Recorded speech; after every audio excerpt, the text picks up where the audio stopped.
Okay. Good morning again, everyone in the room. We also have folks online, so hybrid setting here.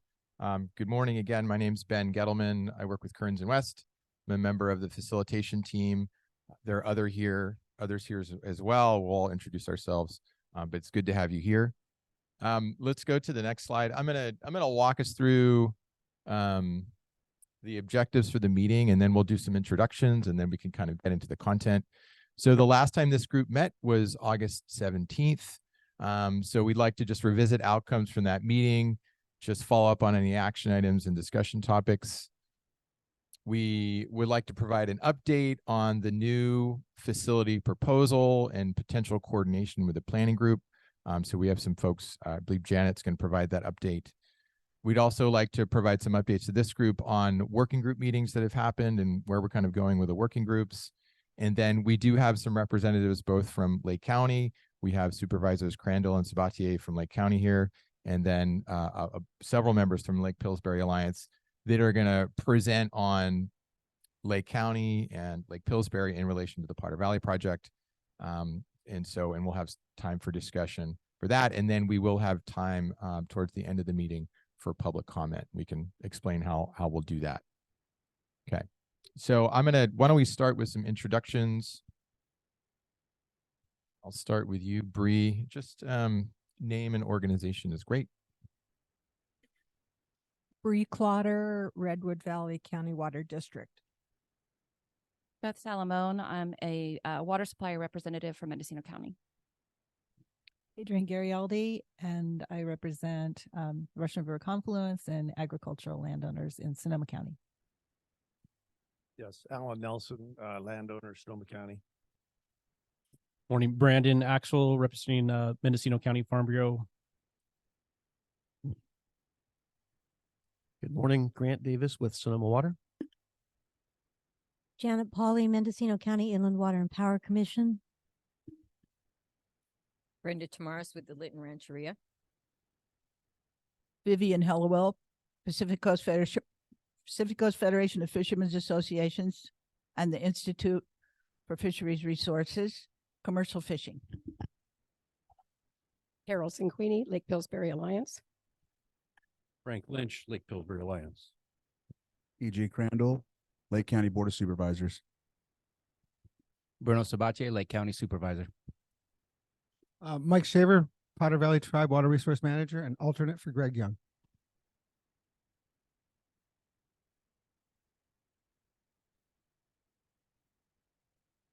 Thank you. Okay, let's go to the next slide. We do we want to, can we go through our roster online and see who of the planning group members are online? Can we do that? Okay. Can you read down the list, Santiago, of who among the planning group members we've got? You got to use the microphone.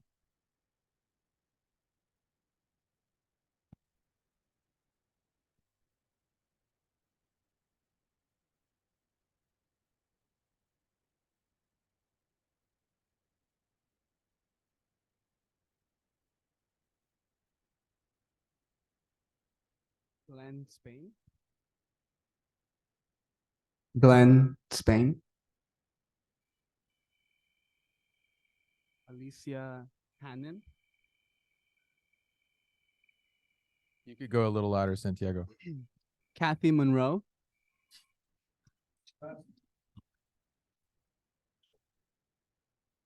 Charlie Schneider. Hank Seaman. Jennifer Burke. Terry McCarthy. Chris Schutz. Don Seymour. Matt Clifford. Tony Williams. Jamie Neri.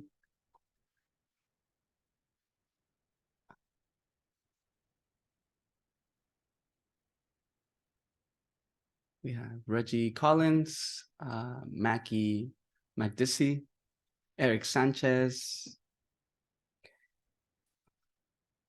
Jennifer Burke, Kathy Monroe, Wyatt Smith,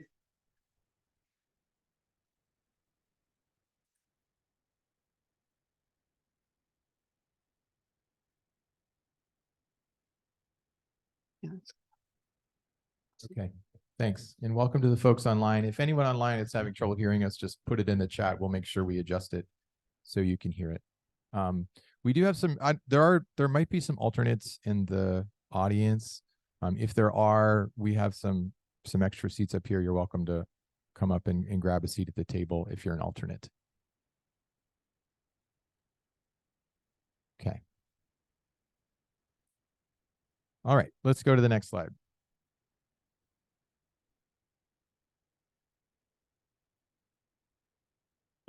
Keep going. All right. We'll start with, this is just the agenda that connects to our objectives. We'll start with a recap of the previous meeting. We'll then get an update on the new facility proposal.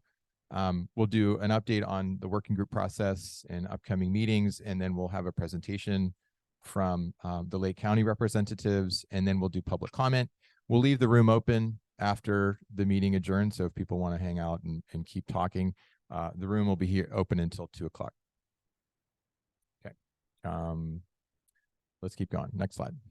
All right, just a reminder of the planning group purpose. This is, I'm not going to read it, but this is in the charter for the group to identify solutions responding to the Potter Valley project. And so while I'd say that was initially the impetus of this group, there's also an interest among members to sort of comprehensively look at the watershed and solutions beyond that. Next slide, please. Okay, just a couple guidelines you should look familiar. These are in the charter. Just recognizing we've got a variety of interests in the room to request that you be respectful about those differences. One person speaks at a time. And then for members of the public, we're gonna just ask you to wait until public comment until you want to share your feedback, but there will be time to do that. Okay, next slide, please. Okay, some logistics. Please speak into the microphone if you're in the room. That's the only way that people online can hear you. If you're at the table and you'd like to get in the queue, just take your name tent and go like that, and then we'll just create the queue that way. If you are a planning group member and you are online, please raise your hand using the Zoom function and we'll get you in the queue that way. And then my job is just to make sure everyone can participate fully. If you have any questions or concerns, just let me know. Okay, the meeting is being recorded. The facilitation team will prepare a meeting summary and the slides will be available on the project website. So you'll have access to those. Okay. Next slide. All right, so let's do a quick recap both of the planning group meeting and then a couple weeks ago, the steering committee for the planning group met, and we'll give a recap on that discussion. Okay, so you can't read that, that's okay. It's kind of the main agenda topic for the August 17th meeting was the proponents reviewed the proposal from the New Eel Russian facility to PG&E, and I thought we had a good discussion about that. We asked some questions of the group in light of that proposal. We asked, how can your interests be addressed in the process moving forward? What recommendations or requests do you have for the planning group process? What requests of the proponents? And then finally, what requests or expectations do you have of the proposal proponents?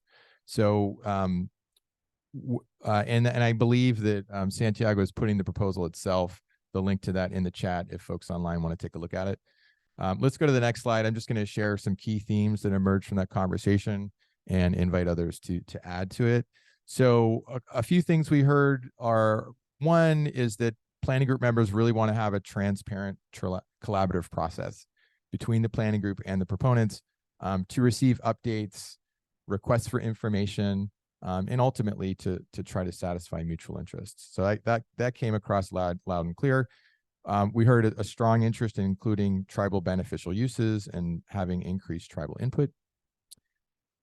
We heard an interest in setting objectives for the meeting, and if there's any sort of connection with the new proposal to understand those in advance, and consider really taking a look at the planning group's objectives now that the proposal has been submitted. Are there other things this group wants to take a look at?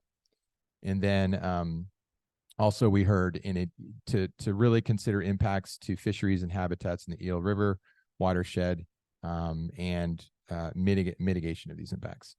And then also an interest in economic analysis to both basins in light of the Potter Valley project.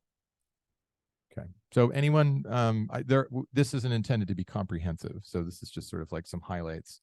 But if there's anything else that people want to make sure that we've got, please let us know. Okay, and there's more details in the summary of the meeting that you all have. Okay, let's go to the next slide. Okay, a couple other things on the previous planning group meeting. One, I thought a really important comment was, I think we heard some concerns around participants of the planning group member want to make sure that their participation is not interpreted as consensus, that if there's a discussion of it, that doesn't mean that everyone agrees. And so there's a real interest in just tracking where there's convergence and where there's divergence and not making assumptions. And so that's certainly work for the facilitation team, is to check and double check around whether there's consensus or not, and to really document that. So we'll make sure that we pay attention to that. We did give an update on the Water Rights and Water Management Working Group and its proposed work product. And we'll give an update on where that is now. Jim's going to give an update on that. We also heard that, just the importance of tribal water use, and that predates all legal water rights. And so Jim's going to talk about how that's being addressed in the working group's work. And then we received public comment in that meeting as well. Okay, let's go to the next slide. Just some highlights of the steering committee. I'll invite any steering committee members to add to it. So we talked a little bit about the planning group work schedule, what was coming up for this meeting and what we wanted to have on the agenda.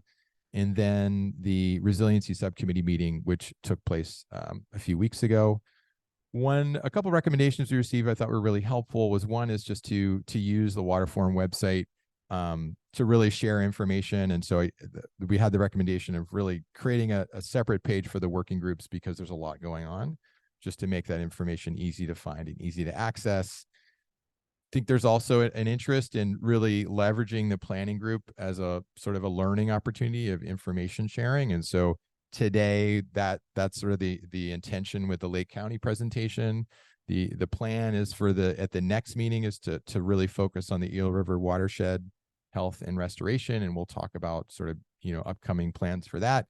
And then I think that the hope here is really to create a wish list of what are the kind of topics that the members would like to really dive into, and then I think the facilitation team can help organize that. A few things we've heard is the tribal connection, both present and historical, to both watersheds, to focus on the ecosystem restoration and health of the Russian River, and there's certainly others. So we'd like to tee this question up now, and you can keep thinking about it and get back to us or later in the meeting. But we really would like to have a nice, healthy list of topics this group to dive into, and then we can kind of work with the steering committee to figure out when we want to agendize those for which meeting, if that makes sense. So does anyone have any topics just top of mind that you would like this group you'd like to see on an agenda, to have some presentation and discussion among the group?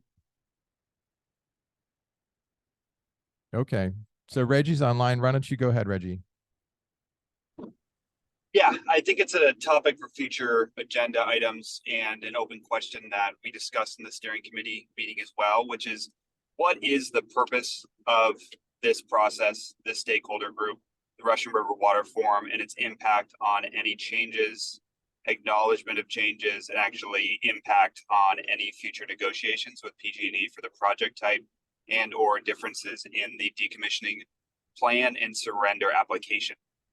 I think there needs to be a statement on whether or not we were hoping to impact the future of this through this Russian River Water Forum, or if it's simply a information sharing forum, which would also be very valuable. Okay, thanks, Reggie. Well, You can come down. We'll do something different if you want, because I got to make money off of you, and that ain't working. So.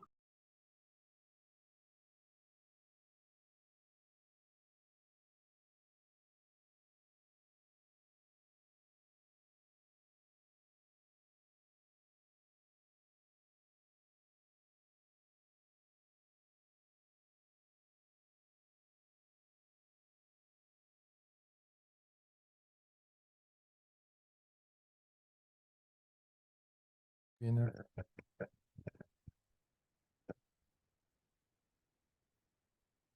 Vivian, hello. This is about information sharing rather than an agenda item.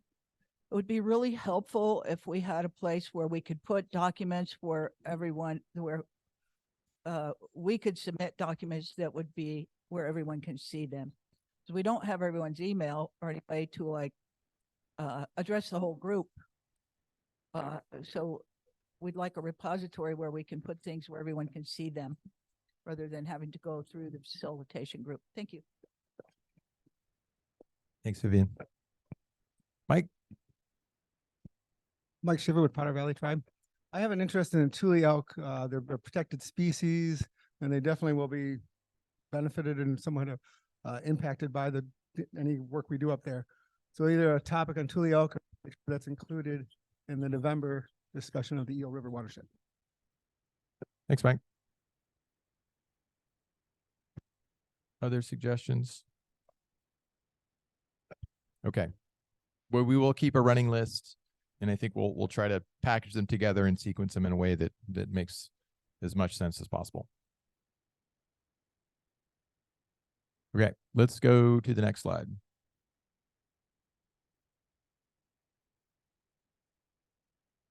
Okay, so I believe Janet is going to provide the update on the new facility proposal. We should have some time for some questions if people have it. So Jim, I'm just going to invite you to hand the mic over to Janet.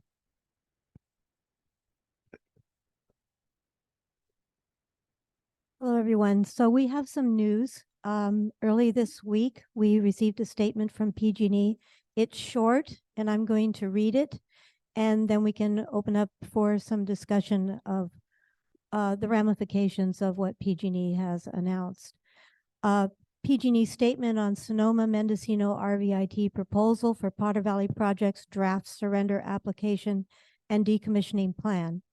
PG&E has made a non-binding acceptance in concept of the Sonoma County Water Agency, Mendocino County Inland Water and Power Commission, and the Round Valley Indian Tribes proposal, and agrees to include it in our November 15th, 2023 initial draft surrender application and decommissioning plan. The acceptance of this proposal is non-binding and allows for continued discussion and public comment. The initial draft will be available for public review in November of this year, and will also include PG&E's proposal to remove Cape Horn Dam. 2 bullet points. This proposal states that it has co-equal objectives of fish migration and water diversions, and PG&E will include both a third-party proposal as well as our decommissioning plan in our initial draft surrender application and decommissioning plan. So short, to the point, we were pleased that PG&E thought enough of our proposal to accept it, non-binding acceptance. And it's the one step we hope to reach, and to have them tell us that they're going to include it in their initial draft license surrender and decommissioning plan this November is a large step forward. It will help us get to a place where not only we hope to secure this diversion, but also be able to work on recovery of listed species in the eel by making sure that, for example, the Cape Horn Dam facility is removed and replaced with something that is better for fish passage. And I think we've talked about that in this group a little bit in the past. One of the important things that we will be moving forward on will be having conversations with, it's part of our proposal to PG&E. In fact, bullet point number 4 is that to find our proposal in the final license application, we have to have received support for the proposal from National Marine Fisheries Service, California Department of Fish and Wildlife, and from representative governmental and non-governmental entities from the Russian and Eel River basins. So we are at the beginning of having some of those conversations, just as many of you are having other conversations with your partners and in caucuses that have been set up. Some of us are having conversations between counties, and we're going to continue to do that as we move forward. And so I think what I'm going to do right now is I'll just see if there's any initial questions, and then we can continue. And Grant is here from Sonoma Water. He can also help answer some of your questions as we kind of cover this topic in the agenda for today. Okay. Thanks for the update, Janet. So as Janet mentioned, we have some time for questions. And just to caveat that there might be questions that the answer is not known yet or can't be shared yet. And so we can take those down. And I think it's helpful to know like where people are wanting to have that information. And I think the proponents will provide it when it becomes available. But, you know, I think Janet's going to answer questions as best as she can. And some might have to wait, but we'll make sure they're documented. So anything in the room, and can we toggle to the Zoom room, please? Thank you. Okay. All right, Santiago, we've got a question online. Go ahead. So we have Terry McCartney, who has a couple of items they would like included. So he mentioned, please including supporting Russian River fishery recovery. Please include impacts of water rights on downstream users if project goes through, as well as financial impacts and water availability. Okay, thanks. Yeah, that might be the last question. And I think we're just going to take questions now, but if folks do have input, that's great. We'll capture those in the summary. Let's go to Mike. Mike Shaver, Potter Valley Tribe. Janet, I'm not sure how much you could describe at this point, but in the PG&E statement, you had quoted that they had said, including the removal of Horn Dam, Cape Horn Dam. So does that mean, am I interpreting that your proposal does not include the removal of Cape Horn Dam?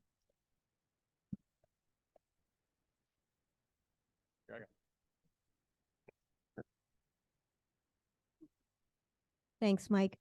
Our proposal has 4 main points, and it does include an alternative for Cape Horn Dam. And I think you've seen the proposal that was submitted to PG&E back in August. It was a public document. It includes several different items that need to be accomplished before this proposal ends up in the final license surrender plan, which will be in January of 2025. And those 4 items are that we have to have formed a legal regional entity, and we are in the process of at the beginning of doing that right now. We have to have selected a design that is documented, fully implements co-equal objectives of fish migration and water diversions.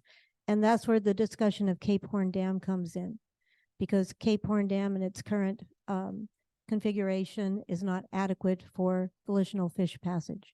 So we have been working with some grant funding to look at alternatives to the Cape Horn Dam that currently exists, removing it and replacing it. So that's part of this proposal. The 3rd item is obviously a purchase and sale agreement. And the 4th item I already mentioned, which is garnering support from National Marine Fisheries Service, Fish and Wildlife, other governmental entities and NGOs in both basins. So those are the 4 issues that we need to resolve moving forward. And because PG&E has accepted this initial proposal, it's not the end of the story. Obviously, it's the beginning of the next phase of the story where we're going to be working hard to come to the answers to all of these issues as we go forward. Anna, do you have a question?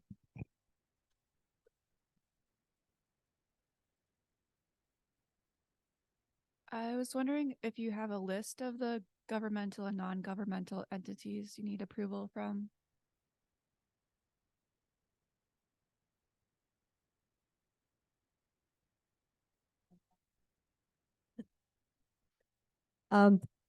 Two of them I've named, and those are National Marine, and these were specifically asked by PG&E, National Marine Fisheries Service, and California Department of Fish and Wildlife. Other governmental and non-governmental entities, we have some already. We will be working on expanding that table with time. And again, we're at the beginning of this conversation, and we're hoping that much of the conversation that occurs in the water forum is going to help inform decisions as we move forward as well. But a specific list, no, not at this point in time.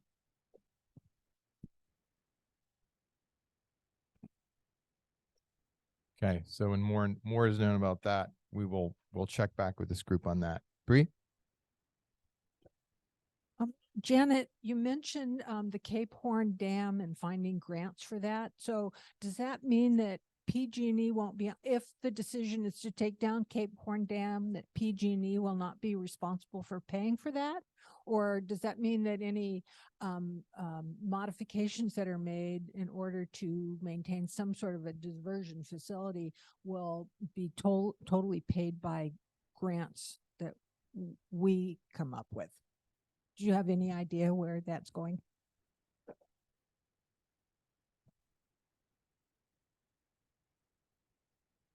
Thanks, Bree. These are things that are still going to be determined as we move ahead. There has been interesting conversation with regards to who removes Cape Horn Dam, who builds the new facilities, the timing of those things being accomplished. We don't know what PG&E's draft license surrender plan is going to say in total as of today, what we're going to see in November when they come up with this. And so it'll be interesting to see. Only thing we really know now is that they're going to include our proposal in that. So that's a good sign. It means they have some faith in us being able to work with them. And we'll see how it all comes out. I think in the next couple of months, it's going to be very interesting. Their initial draft that we're going to see in November is going to be giving us a lot of information. And they're going to be looking for input from stakeholders. That's the reason they're doing this initial draft and then doing a final draft that will go to FERC next May. A lot of work to be done between now and next May.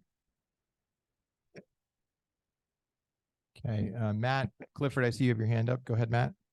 Yeah, thanks. Good morning. Hi, Janet. Just kind of a process question.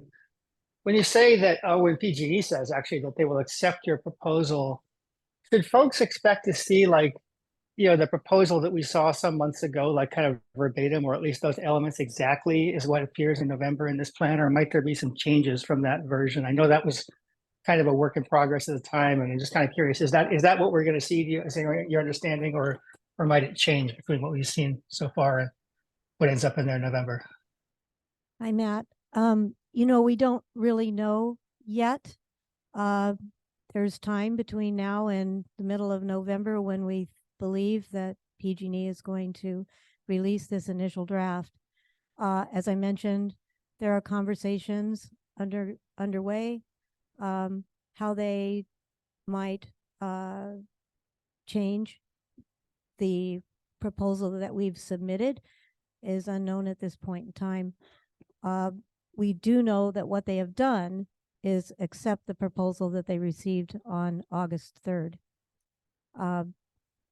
in concept, and that's in italics. So I'm not sure exactly what that means, but I guess that leaves it open for potential changes.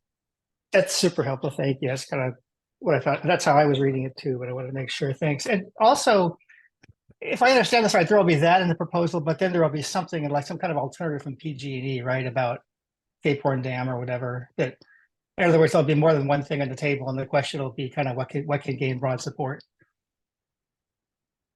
Is that a fair way to say it? Yes, well, in the proposal, we made a list of facilities to be acquired. And we also gave some sort of early on technical work that has been done by McMillan, our consultant on the facilities assessment. And they're looking at those, what they will actually do with them and how much of that detail will be in the draft that we're going to see in November. I'm not sure. I don't know if Grant, do you have any other information on what we might see there? I think we have to be careful. There's only been very preliminary meetings with PG&E. So I think that remains to be determined how they treat this. I think for this group, one of the primary aspects of the proposal was the acknowledgement that there are two leading candidates that are being studied, both providing volitional fish passage and allowing for what the resource agencies agreed upon as diversions limited during the winter months. So that it can only go so fast. There's a great deal of engineering and technical work going on. There are folks representative from many in this room that are part of that technical group that Dave and Don have been party to. So we're not going to be able to get anything more definitive. I think that's something this group should be aware of, that we're working hard to get, if one alternative were to rise to the occasion and had all the backing, that would be helpful. But the commitment right now is to study the two alternatives that meet the criteria, get them to a 30% design. And that is what PG&E has agreed to consider. One other aspect that's worth this group is there is an active grant proposal to the U.S. Bureau of Reclamation that would help then take whatever the preferred alternative that's selected to a 60% design. That's a $2 million application to the U.S. Bureau of Reclamation that Congressman Jared Huffman and Congressman Thompson have supported, and would go a long way toward helping us improve upon and define the specifics of the alternative. It's good progress, but you can't take it any faster than the engineering and the work can get done. So there's a bit of a timing issue that we have to acknowledge. So, and as Janet said, from what we've heard from PG&E, they plan to release something mid-November. That's not going to FERC. That's going to us as stakeholders to provide comment. So there's a good opportunity to continue to improve and refine. And our fun hope is we come up with a project that has substantial support that we can move forward. Yeah, that's all helpful. Thanks, Brandon. That's our hope too. But my question was actually a little bit more basic. I didn't state it very well, but basically just about the structure of what PG&E's plan is going to look like. You know, there's going to be this proposal with that detail that you described. But is this going to be a thing like where that's the plan on the table, like people can comment and change it, or are there going to be like another alternative in there, which is like you can do that or you can do this? That's kind of how I've heard PG&E describe it before. I was just kind of curious if that's. I'm not sure what when this proposal is accepted. I'm not sure what that does to that basic structure. Is this now the only thing on the table, or is there like a PG&E alternative as well, or do you know? Right now, these two proposals are what is currently on the table. These are the ones that the ones that Grant mentioned are the ones that the grant funding we currently have that consulting company is working on. And other than that, I'm unaware of any other potential alternatives. We had several that we started with. It's been narrowed down to two that appear to be acceptable under certain circumstances. We still don't have good cost estimates. But Matt, as far as I know, there's only the two that we're seriously looking at right now. Okay, because PG&E before, just to be more direct about it, had said there was their default was like to take like everything out of the river, basically, like all the infrastructure, all the in-water infrastructure out. Is that still something that you understand they're going to put on the table, kind of like as a baseline or no action scenario? That's all I'm trying to get at. And this is an alternative to that, or is this like the new plan? I don't know that it matters a lot. I'm just kind of curious. Well, the reason that we had a deadline to propose something to PG&E other than what they had said they were going to do, which was to remove all of the facilities, was the August 1st deadline. And our proposal was meant to honor their request for alternatives. And what we have proposed is a change in their plan to simply remove Cape Horn Dam and leave it as is. And we proposed removing it and replacing it with something that would allow the diversion to continue and still provide volitional fish passage. And that's where we are right now. Yeah, that's fine. Thanks.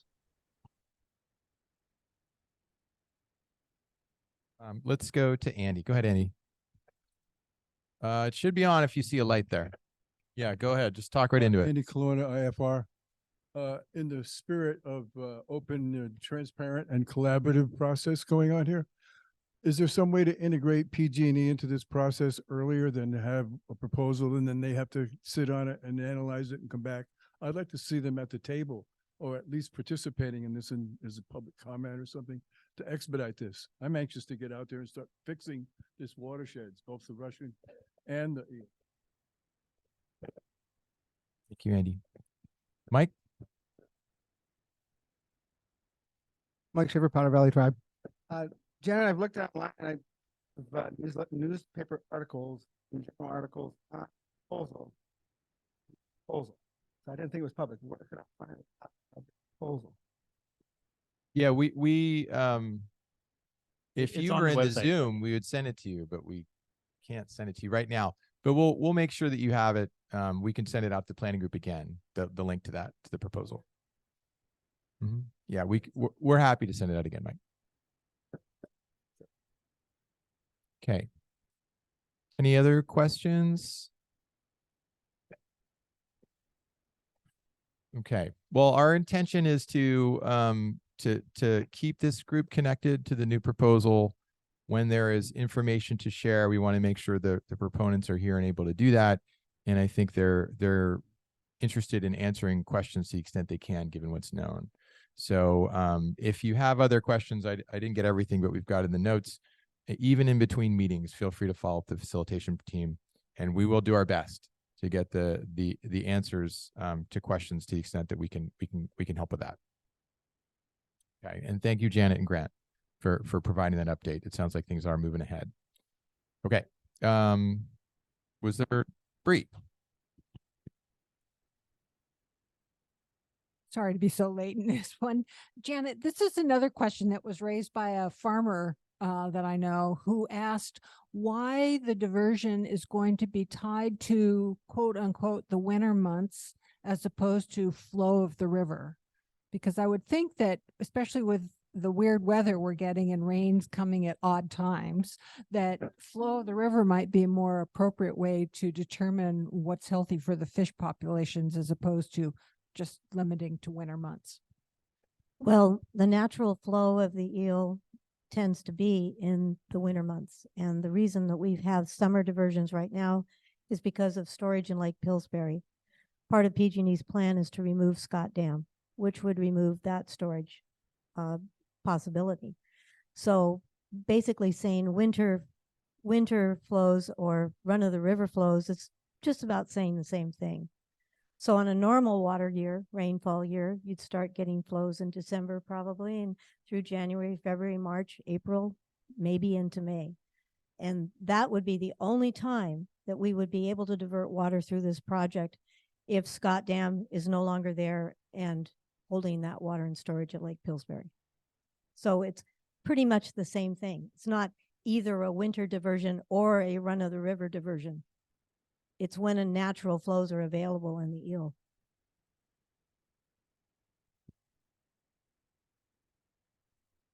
So your thinking is that natural flows would, going forward, given climate change issues, you're thinking that natural flows will still only be during the winter, those few winter months.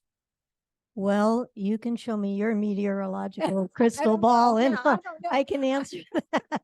But Bree, it's a good question. Hang on. Let's Dave. Hi, David Manning, Sonoma Water. So protecting the conditions for the ecological function of the Eel River is really the driver for not making those diversions during the very low flow times of the year. So there's just not a lot of water volume, as Janet mentioned, and the needs of the fish and the other aquatic life in the Eel River demand that all that water stay in the Eel River when the flow is very low from the late spring, early summer through the fall. It's really protecting Eel River fisheries and aquatic habitats. That's the driver there. And Bree, you're absolutely right in terms of we have a perfect example in the last couple of years, 2021. I don't know about 1921. I honestly don't know anything about 1921. 2021 was, our recent drought of record. And there was basically no natural flow in the upper Eel at all after a certain date in that beginning of that year. Whereas this year, if Scott Dam weren't there, we still have some natural flow coming into that basin. And it's a more normal water year. What we're looking at moving forward, if the predictions are correct, we're looking at more extreme events, more drought, and more maybe really heavy rainfall winters. So how we're going to manage the diversion is going to be, once Scott Dam is gone, it's going to be whatever is there naturally.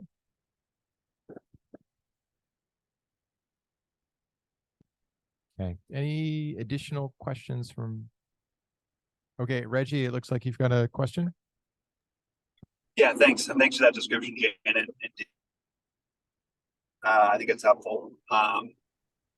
Encourage anyone to go to the upper habitat during the summer months and see the base flow that you'll see. Obviously, Jan's 100% correct, and it differs between years. But as of the height of the drought in 2022, there were still cool water springs flowing in the upper Eel habitat during the summer. But I appreciate that description. I think that's a good reflection of the conversations on flow and timing.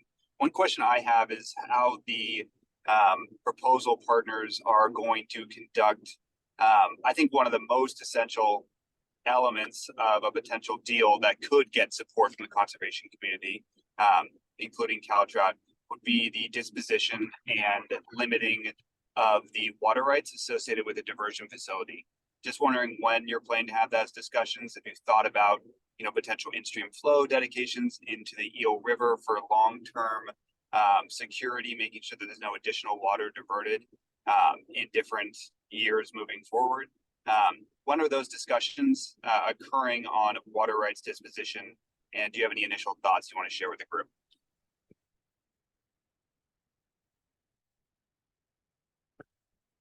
Hey, Reggie, it's Grant. I think the subject of water rights is going to really be the focus of how to make sure we come through with both basins contributing to a healthier watershed. Clearly, with what's being described with the proposal right now, as you know, very limited water. I can't give you the range, but it's a substantially reduced amount of the water rights that are going to be required for this. And there will be a significant number of water rights left that could be then discussed to put to beneficial use. I think it might be one of the more exciting components of the proposal, because by shifting to a run-of-the-river wintertime diversion, the remainder, there's only so much water that could actually come in any given year. And so I think this will be one where members of the forum, CalDrought and colleagues will be weighing in on how to accommodate that. Certainly the idea of remaining in-stream flows and having tribes be capable of that, that's where we have some good fertile ground to cover, and we aren't there yet, but it'll be an item for discussion for sure. And I'll just thank you, Grant. Oh, sorry, Janet, go ahead. My bad. Yeah, I was just going to add briefly that some of the flows obviously are not just dependent on water rights, but also on what the fisheries agencies are going to require for in-stream flows, particularly on the eel. So depending on the water year, we'll see changes in that. Will there be a certain flow level, at which point the diversion will be allowed? We don't know yet. That modeling is still being done. Those discussions still will need to be had. And so again, a lot of questions about how this is going to work moving forward, but water rights definitely is an important part of what we're going to have to be discussing. Thank you both. I think I think that's a very good description of that importance of this process and the timeline it will take.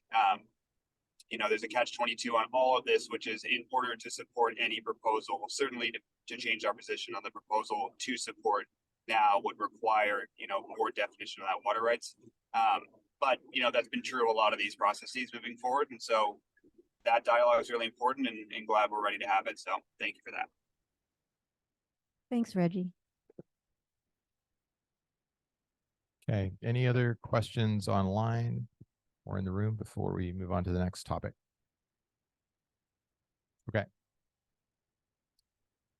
Let's go to the next slide. Okay, we're gonna get a presentation on, we're doing the Lake County presentation? Okay, I think we're gonna do a quick update on the working groups, then we'll come back on the Lake County presentation. Okay. All right, let's go to the next slide. And I think this will be pretty brief. All right, so I am going to give a quick update on the status and recent work of the Water Rights and Water Management Working Group.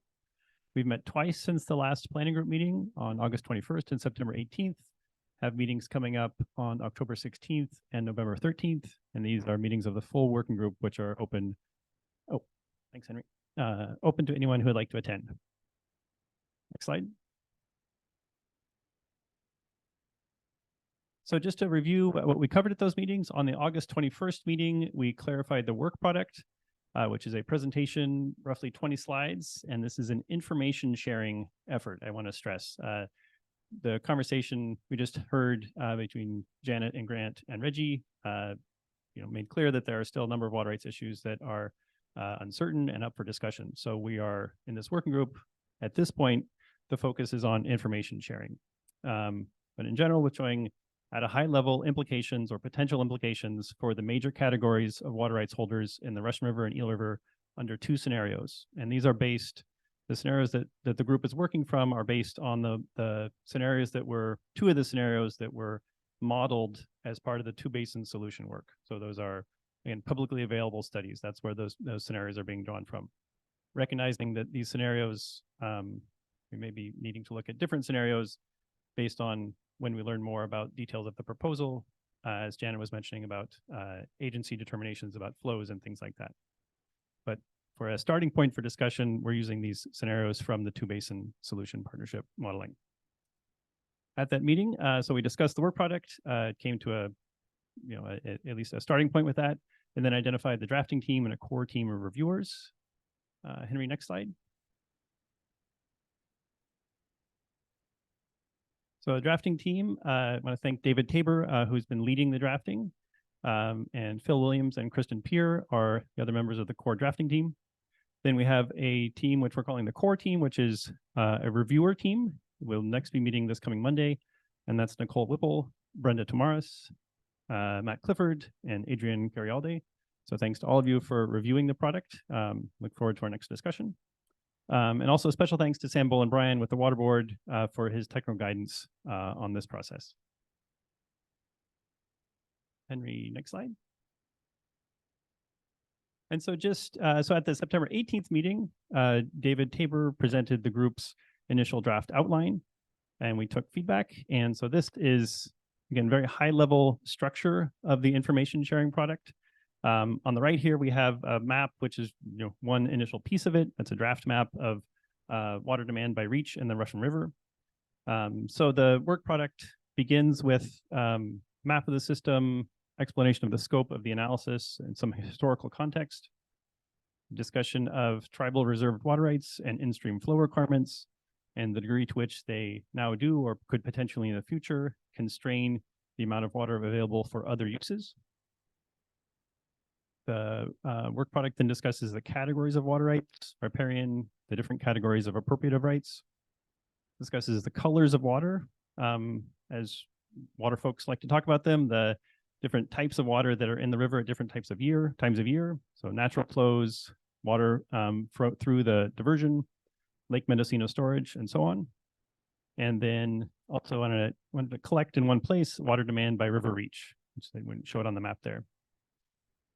So that's the presentation of overall context for the water rights discussion, and then it gets into two scenarios, the assumptions that are used regarding climate change, and then into the details of, again, at a high level, information sharing about potential impacts of these two scenarios on the major categories of water rights in the Eel River, the upper and the lower Russian River. And I should have mentioned earlier that these two scenarios that are being considered are a diversion scenario and then a run of the river diversion scenario, which involves the removal of Scott Dam but continued diversion through the Potter Valley Project tunnel or a successor piece of infrastructure there. So that's what the group is working on. Well, just pause any questions on this.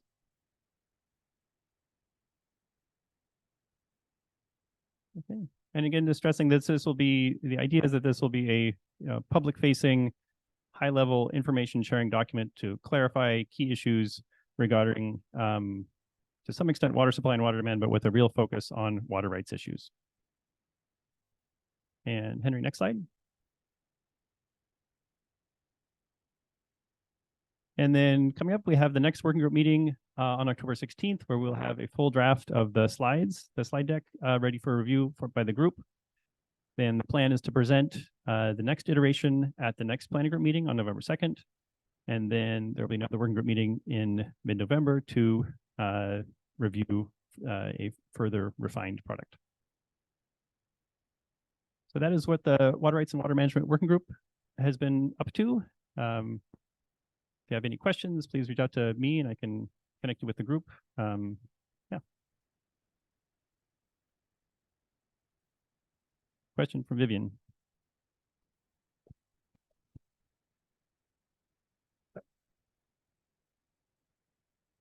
So that, as I understand it, is for the water rights working group and water management to summarize or show in brief what would be impacts or it's like an economic analysis or some kind of analysis of run of the river diversion versus no diversion for each basin and their beneficiaries, correct? Yes, I'd say it's focused on water rights and the ability to exercise water rights rather than an economic analysis. But yeah, water rights focus. Behind you, Jim, and has a question. Thanks, Anna. So is the intended audience for this presentation the water rights holders themselves? Are there any other audience for the presentation, and how is it going to get out to that audience? Thanks. Yeah, I'd say that the water rights holders are definitely a key audience. Other interested parties, I think would be another one. And just the idea is to create, again, a shared understanding of the issues and potential implications. And in terms of outreach, yeah, it will be a public document, and we haven't gotten into talking about public meetings, but further active outreach is certainly possible. Yeah, and we're open to suggestions. So I mean, we have a pretty good list of the water forum, and we're happy to, once I think the product itself gets into a good place where folks feel good about it, then we're happy to work with others to send it out. That's a good question.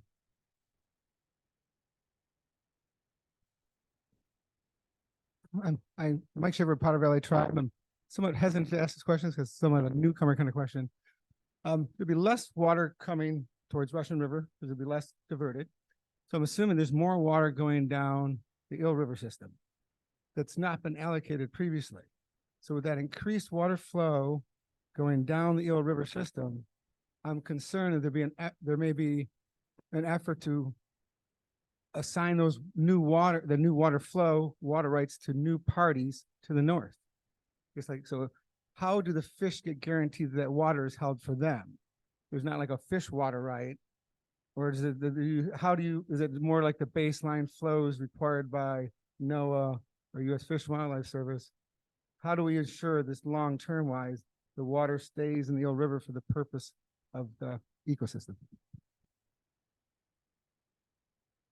That is something the group has been talking about. I'm not in a position to answer that. If there's somebody on, or Vivian, would you like to follow up on that? Yeah. But Mike, I will comment definitely put it and I'll bring it back to the group.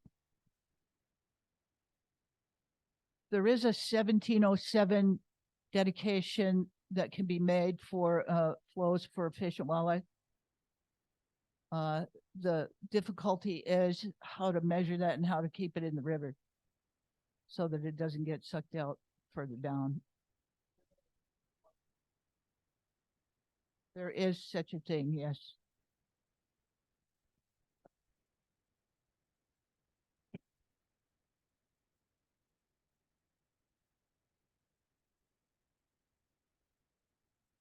Okay. Any other questions on the water rates piece? Okay, so we'll be back next month with a draft work product. We'd love to get some input from the group.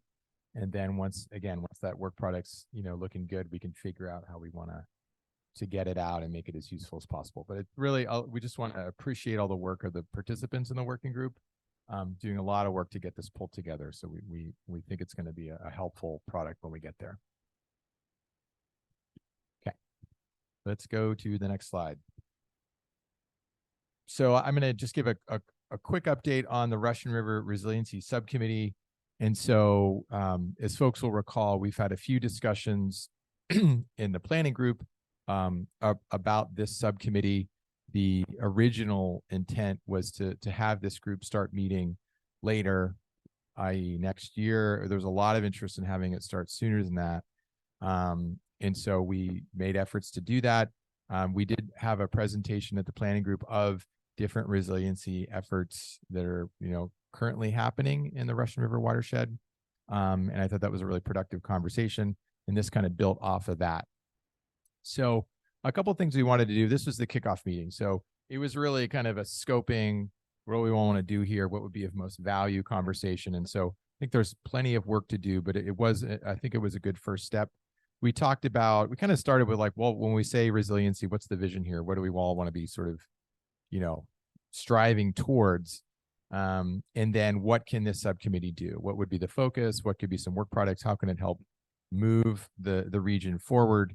And then just on sort of, administering the group to identify co-chairs like we do with other working groups. One of the things the group's working on now is compiling an inventory just of existing projects. So we just have a sense for across the basin, what is actually going on now. If we can get a sense for the expectation towards how it contribute to where we want to go, that would be helpful. But we're just starting with what's everyone working on. And then we'll kind of see where we can sort of take that information and make the most of it. Elise from the Russian River Confluence, which also supports collaboration in the Russian River, attended the meeting, and she shared a little bit about the confluence, what the confluence has been working on, and we're just looking for ways to collaborate. I think we kind of go in this with our eyes wide open that there are other efforts that are kind of have similar goals, and so we want to identify, kind of map out what is everyone working on and how can the subcommittee address a need, and we want to avoid redundancy because we know folks are busy and we want to use time wisely. So that's something we're still working on, and we're going to be very mindful of that.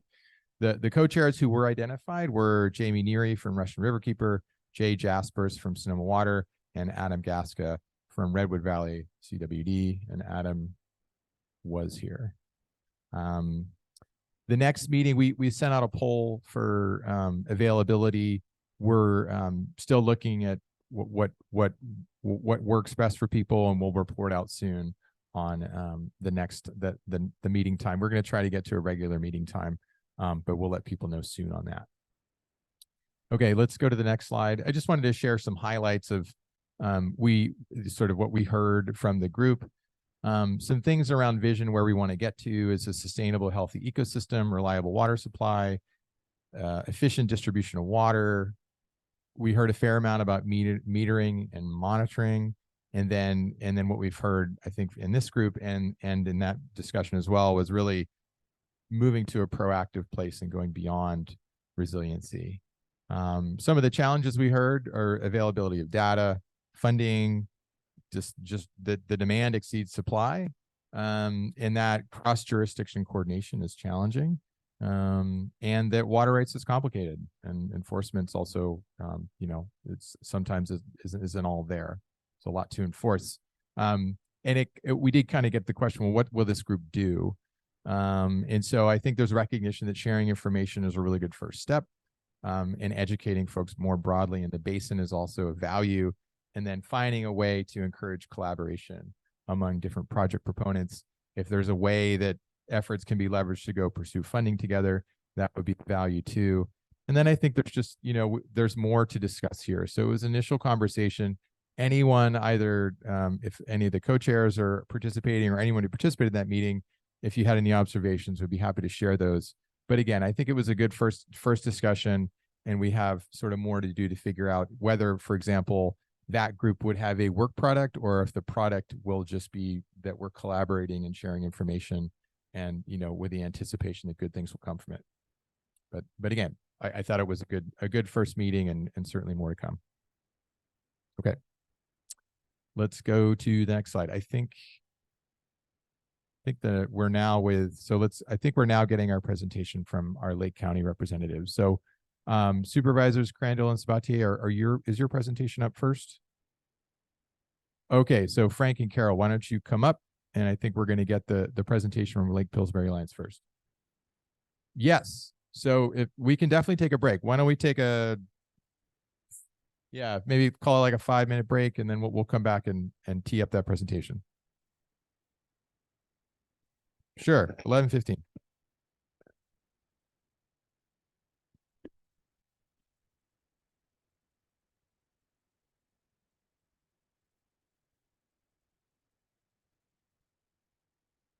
Better.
Yeah. Okay. That makes sense. Okay. We're gonna get started.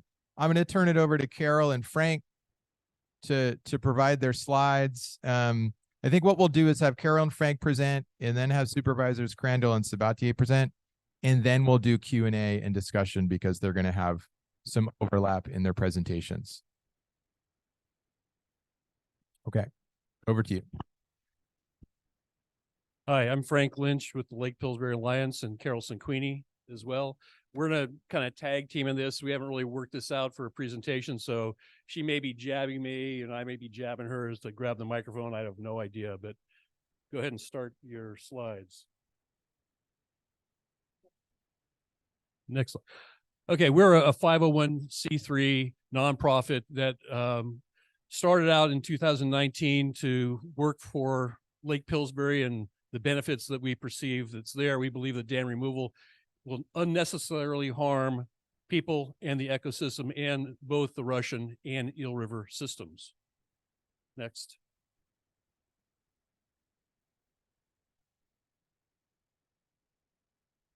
The regional benefits for Lake Pillsbury are water supply, fire protection, wildlife, supports endangered species by having that cool water stored for year-round use for fisheries, recreation, and the economic benefit of the region. Next slide. We're going to be quick going through this. Work faster. Okay, next slide. Intro into the basin.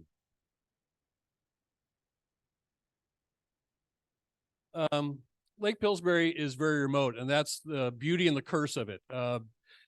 It's off-grid, it has rugged roads, it's hard to get there, there's no cell service, it has very old, antiquated AT&T lines. You can't depend on a phone up there at all. And that's what makes it so desirable to be there. You can be away from everything and everybody, and that's what's great about the place. But it also serves to damage it because people don't know the value of Lake Pillsbury. There are 300 recreational residences. There's an 80 space private campground for families who've been there for generations, 225 campsites. We have a volunteer fire department and a fire district. We have the resort and the marina and the general store, all contributing to the vitality of the basin itself. Next slide. Just working our way around the lake. There are on the south, you'll see where the dam is, and just south of that is the Rice Fork homes. There's about 30 homes in that area. They've been there since I was born. The Lake Pillsbury Resort is farther up on the west shore. Then there's the West Shore campsites. Near there is Fuller Grove and Pogey Point campsites. They've been there again since I was born. Navy Camp on the north end of the lake was established, I believe, during World War II, and they sent troops up there. They'd fly them in at the land at the airport and say, you're on your own, give them a compass, and they have to figure stuff out because it's so off grid and so remote. That's why they valued it. Oak Flat Campground is there, then Sunset Campground. To the north is Lake Pillsbury Ranch. I believe there's about 165 homes there. They have another 100 or more lots that are still there. That community's been there since the probably late 50s, early 60s. And then on the east side is the Lake Pillsbury summer home sites. On the rest of the lake is very remote. You can't get to it by any road. You have to boat there, and there's some boating campsites down on the Eel. Next slide.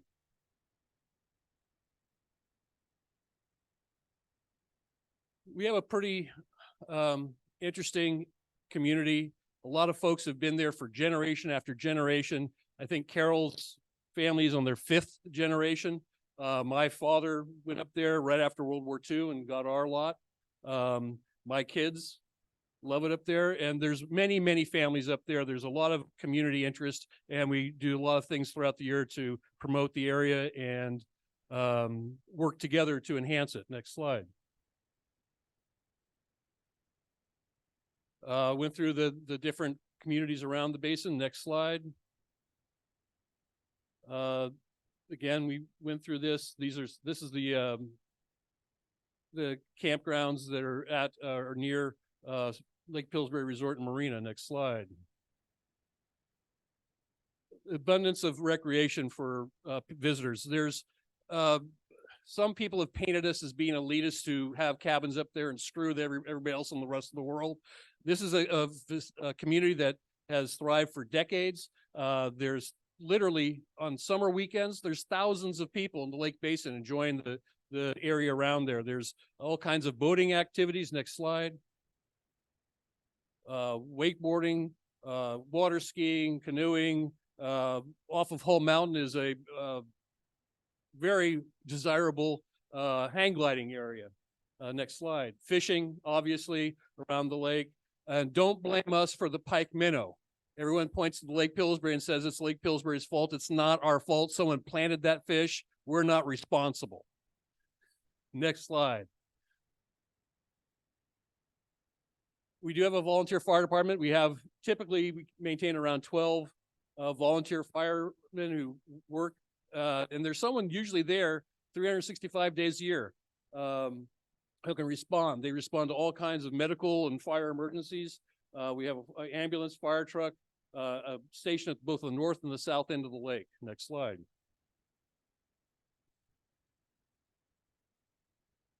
The lake basin is full of wildlife, and the lake is really the hub of the Mendocino National Forest, both ecologically and for the community. People go up there because of the remoteness of the area. There's Tule elk, obviously. There's hundreds of them around the lake basin. They're always visible, especially at the north end of the lake. Next slide. We have bald eagles, we have osprey, we have turtles, we have all kinds of critters. I think, go ahead to the next slide. We're going to show you some critters right now.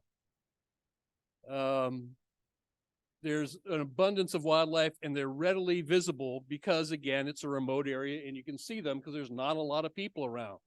Next slide.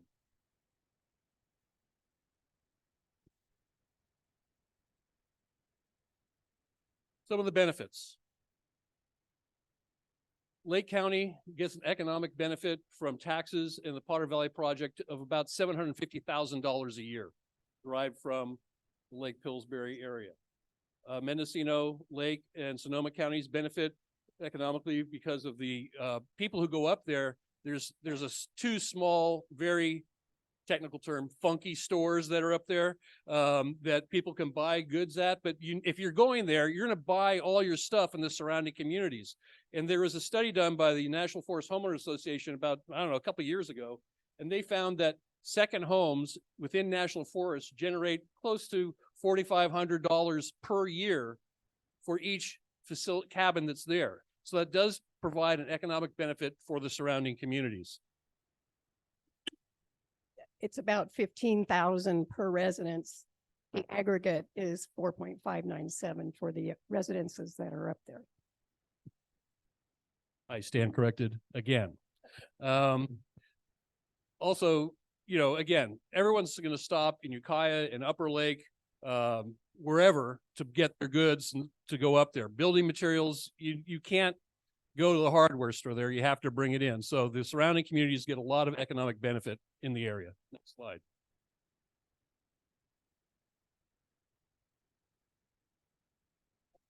Next slide. The benefits and what would be lost. Having a large body of water provides immediate access for fire response. We'll be showing you some slides of fixed wing aircraft, helicopters who land in the lake, and they utilize it all the time. The lake provides fire protection for 5 counties that surround the Lake Pillsbury Basin. If it was suggested before, well, you can just go to Lake Mendocino. Well, that's a good deal of travel time, probably 15 air miles, maybe 20 minutes for something to happen. If you have a fire, you need to get there soon. You want the water resources right there.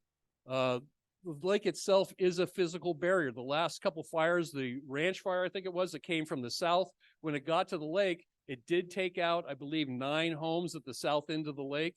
But by having that lake there as a barrier, it impeded further progress for the fire to move much farther north.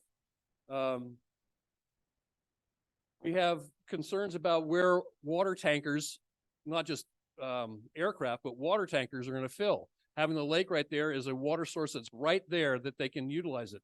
There's been talk about you can put in more tanks. Tanks aren't going to work when you have a big fire. You need that big body of water. The cabins that were lost in the complex were lost because of lots of different reasons, but having the lake there saved much of the community. Next slide.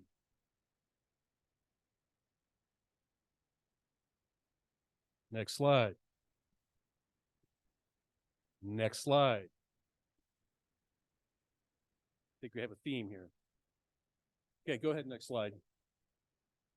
This is some video we have of fixed wing aircraft coming in, landing on the lake, scooping up water and taking off. If we ran it for the full length of the video, I think there's 5 planes in a row. So it is a huge resource for the area.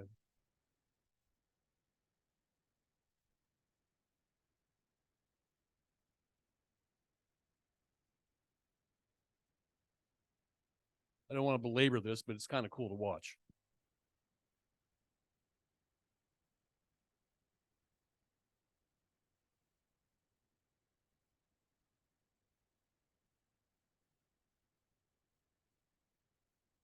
Next slide.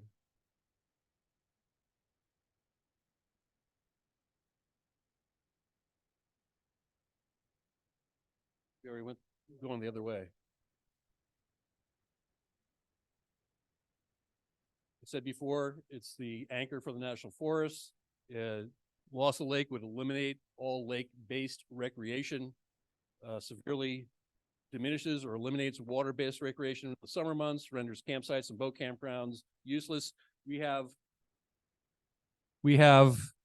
oh God, I just know in the area that I'm in, the docks that we've developed over there, to replace that would be well over $500,000 to replace those docks. And there are 4 or 5 other places around the lake that have docks. It eliminates fire protection, and also we're concerned about roads. Next slide.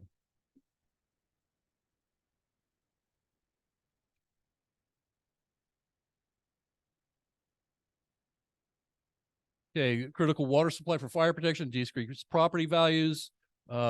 We have concerns about how the loss of lake will affect our wells that are up there. Some of them probably are impacted by underflow of the lake itself. So we're concerned about what's going to happen to domestic water supply for our various homes and campgrounds up there. Severely will impact, will wipe out the businesses. So they're not going to have anybody there to go up there. Causes a huge amount of uncertainty about what's going to happen. Government, I used to work for government, so I'm not totally poo-pooing them, but I know when government funds a project, it goes through a certain point and then it kind of just fades away and you're left with what you're left with. We're very concerned about what's going to happen in the future. And, you know, the people are always saying that, PG is going to pay for it. That means we're paying for it. PG is just an entity that's going to take their money from us. So don't be throwing it off on PG to pay the bill. We're going to pay for it. Next slide.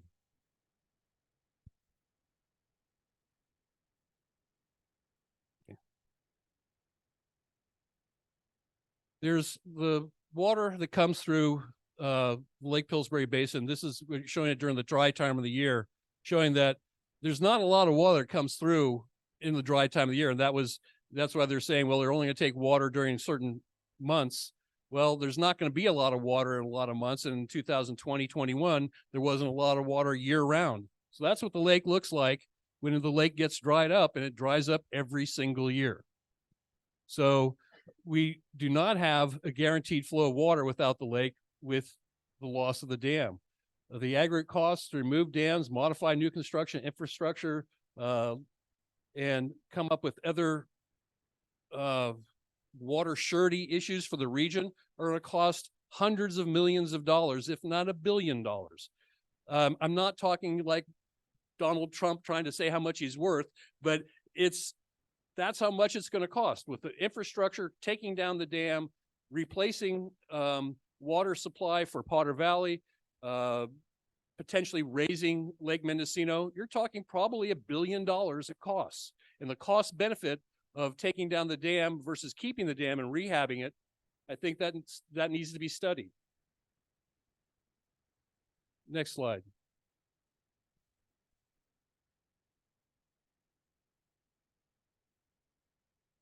I think it's important to note that in Congressman Huffman's ad hoc committee and their co-equal goals, it said to adverse impacts to Lake County, including Lake Pillsbury, businesses and residences.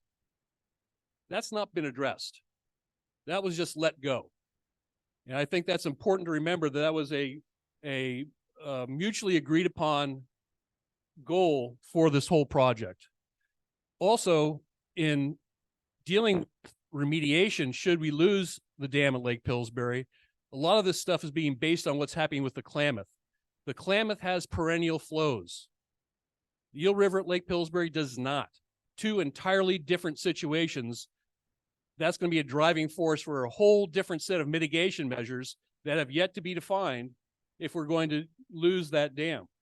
No studies were done to evaluate the impacts on people and wildlife in the basin from dam removal. No studies were done to evaluate alternative fish mitigation enhancements from Scott Dam to the Pacific Ocean that could be implemented.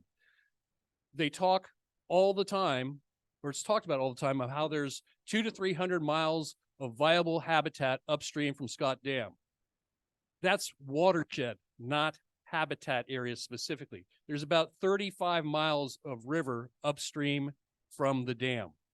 Downstream from the dam, the whole of the Eel River, from the headwaters to the ocean, is about 800 river miles, and you're talking about 35 miles above the dam. Dependence on water diversions of the Eel River will create, for only those dry times of the year, or only on the wet times of the year, is going to create some water insecurity for just downstream users, because in dry years, you're not going to have a whole lot of diversion. I guess we can go to the next slide.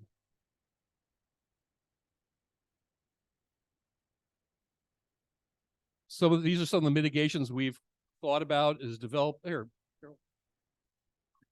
So I'm sure a lot of you are already asking yourselves, what do you guys want?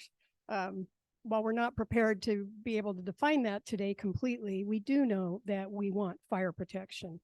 We know that's going to take a collaborative effort. We want to participate in that collaborative effort. We need a comprehensive fire management plan that is based on our needs, not just a plug and play model from the Klamath. We need reliable aerial options for us. A 20-minute turnaround or 30-minute turnaround to another big lake at the rate that fires move. We don't have a chance. None of us do. We need reliable water resources that are going to be on the ground with reliable access. As Frank said earlier, we don't have roads that just go all the way around the lake, and we don't have perennial flows. So if we have that fire at the height of fire season, the Eel River won't be running. So how do we fill our tankers? How do we protect our homes? How do the residents get out when there's only one way in and out to a certain point? There's a lot that will have to be thought about. And we're bringing this up today just so that there is an awareness in the broader community that it's not as simple as it might seem to you. It's catastrophic to us. Next slide, please.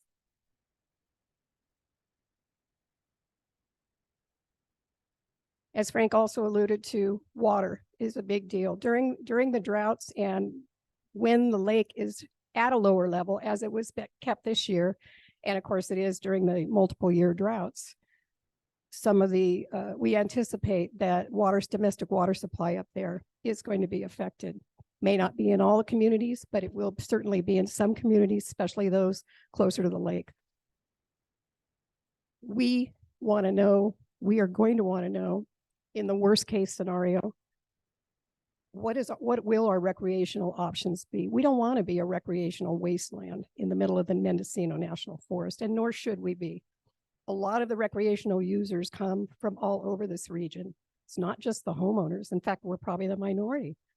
There are a significant number of recreational users that come from Marin, the Bay Area, Sonoma County, Mendocino County, the Sacramento, greater Sacramento area. So it's important, again, to have that more broad view of things. And of course, we probably align with many in that ecological restoration is going to be a big thing. And we're very, very interested in how that will play out.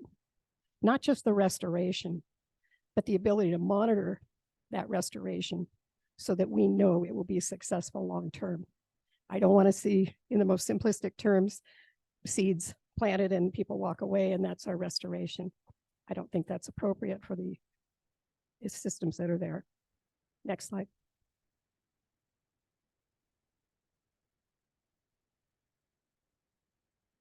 Frank's alluded to this and we won't belabor the point, but it was very clear 5 years ago, 2018, when Congressman Huffman pulled together the ad hoc committee and set as a lesser valued goal that they would mitigate adverse effects to Lake County businesses and residents. And I don't know, I thought about this just the other day and thought, isn't that interesting, that word mitigate? Because that really set the tone for the future of the Potter Valley project. And of course, it'll be the taxpayers and the PG&E ratepayers that are going to foot the bill for all of whatever happens with the Potter Valley project. Next slide. We would like to see due diligence studies. We'd like to see due diligence studies. Frank covered the kind of studies that weren't completed. There were data gaps, and there were areas where additional information was needed in the Two Basin Partnership studies. And hats off to them, there were extensive studies done, but there still was information that was missing. And the idea was that it should be investigated before an irreversible decision to take out Scott Dam is made. We specifically don't understand why there hasn't been any effort to look at Scott Dam in a different way. How would modernize it, increased water supply, increase could do for ESA fish.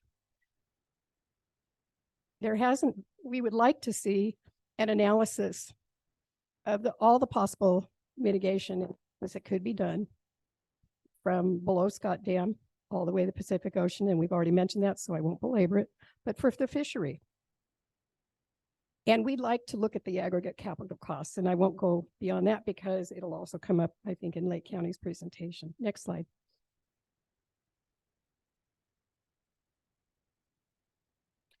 In the worst case scenario, what do we want? We want to be made whole again in the very best possible way. We will aggressively pursue mitigation and compensation for adverse impacts to Lake Pillsbury property owners, homeowners, and businesses. We will continue to work with Lake County and other agencies on mitigation planning where our interests align. And we will actively engage in the FERC decommissioning process. I think that's it, Henry. Oh, and I want to say a big shout out to our community who provided all of these photos and all of the video footage from the Lake Pillsbury Basin. Thank you both. We're going to invite Supervisors Crandall and Sabatier to come up, and we're going to run through their presentation, and then we'll open it up for questions and discussion.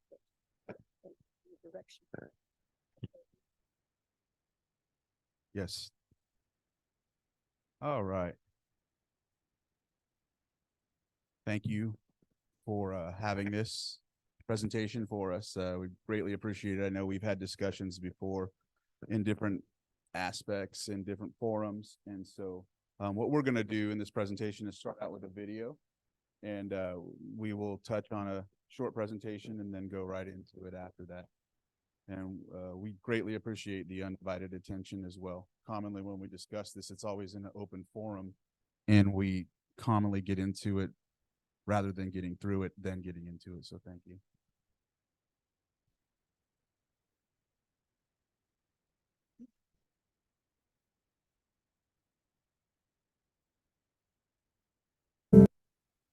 Regional benefits for the area with water supply, fire protection, wildlife. It supports endangered species by providing year-round water supply. It's the recreational hub of the Mendocino National Forest, and that creates an economic benefit for the region. Lake Pillsbury Basin is unique in that it's so off the grid, and that's what so many people love about it.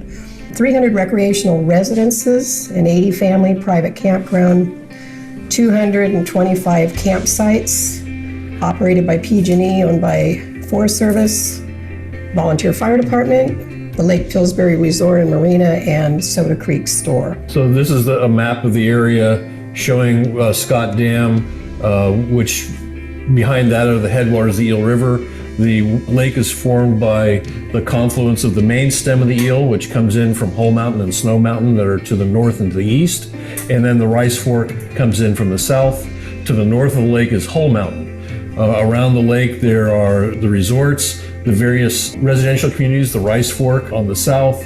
You have the West Shore Campground with 80 sites there. Lake Pillsbury Ranch to the north, which has about 165 residences, about 250 lots are still yet to be built out, and the Forest Service lease lots, Lake Pillsbury home sites on the east side of the lake. Also, there are a number of public campgrounds run by PG&E and the Forest Service. There's Fuller Grove, Pogie Point, Navy Camp, Oak Flat, and Sunset Campground, as well as there's a couple boat-in sites that are intermittent around the lake itself. I think it's important to point out too that the majority of the campsites are all at that north end of the lake. Eel River, of course, is much farther south. The communities are spread out all around the lake. Much of the lake, especially that to the east, very limited access, no roads. No roads. Very limited access to the area. There are 4 communities: Homesite Tract, the Lake Pillsbury Ranch, Rice Fork, Summer Homes, and West Shore. Communities are well developed. They are predominantly lake-based. There are fundraisers throughout the year to support the local fire district and the community itself. There's, during the weekend, on peak summer weekends, there's thousands of people in the lake basin. Lake-based recreation, everything from SUP, stand-up paddleboards, to water skiing, wakeboarding, canoeing, kayaking, fishing. The water that is stored, that's as it's currently operated, which is distributed year-round through the Potter Valley Project, supports millions and millions of dollars worth of agricultural benefit for not only Potter Valley, but Alexander Valley, Snell Valley, Ukiah Valley. And so agricultural grape community owes a lot to the year-round supply that Lake Pillsbury provides for water. And also there's about 600,000 downstream users of the water that comes out of the Potter Valley Project. And so certainly the whole development of inland Mendocino and Sonoma County, even down to Marin County, is benefited by that. I think we have some numbers. So Potter Valley Farming produces about $35 million in value per year. Mendocino County ag is based on the Russian River, including grapes, other crops, is $743 million per year that benefit from the waters that come out of the Potter Valley Project. By having this as a year-round backup water supply, there's a huge economic benefit. Keep in mind that as if the dam was removed and it was only going to be those waters coming down the Eel would only be drafted during, quote, high flows. A, that has not been defined what a high flow is, and that is not a year-round supply. It doesn't provide that extra backup storage, and to make up for that water supply, to ensure that there's water within the region, there would be hundreds of millions of dollars, if not a total of around $1 billion in alternative infrastructure that would need to be created to provide that water.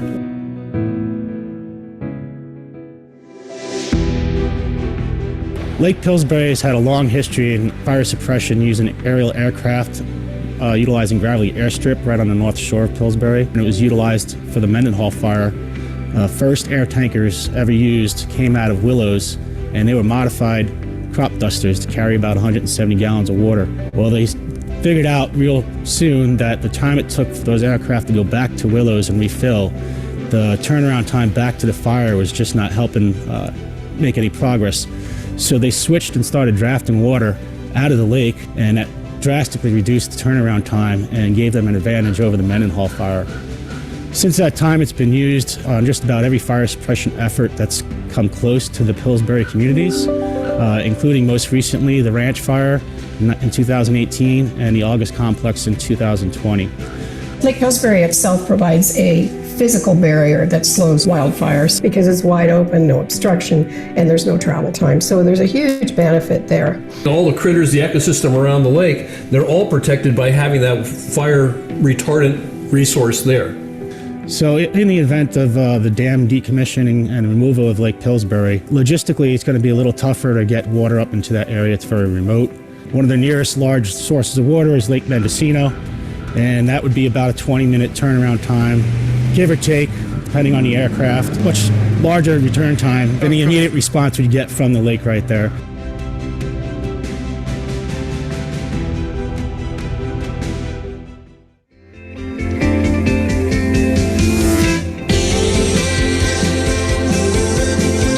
The wildlife is extraordinary, from our beautiful, beautiful Tule elk to our bald eagles, our western pond turtles, otters, deer. Osprey. We've got pictures of deer, osprey feed from the lake. It's pretty incredible.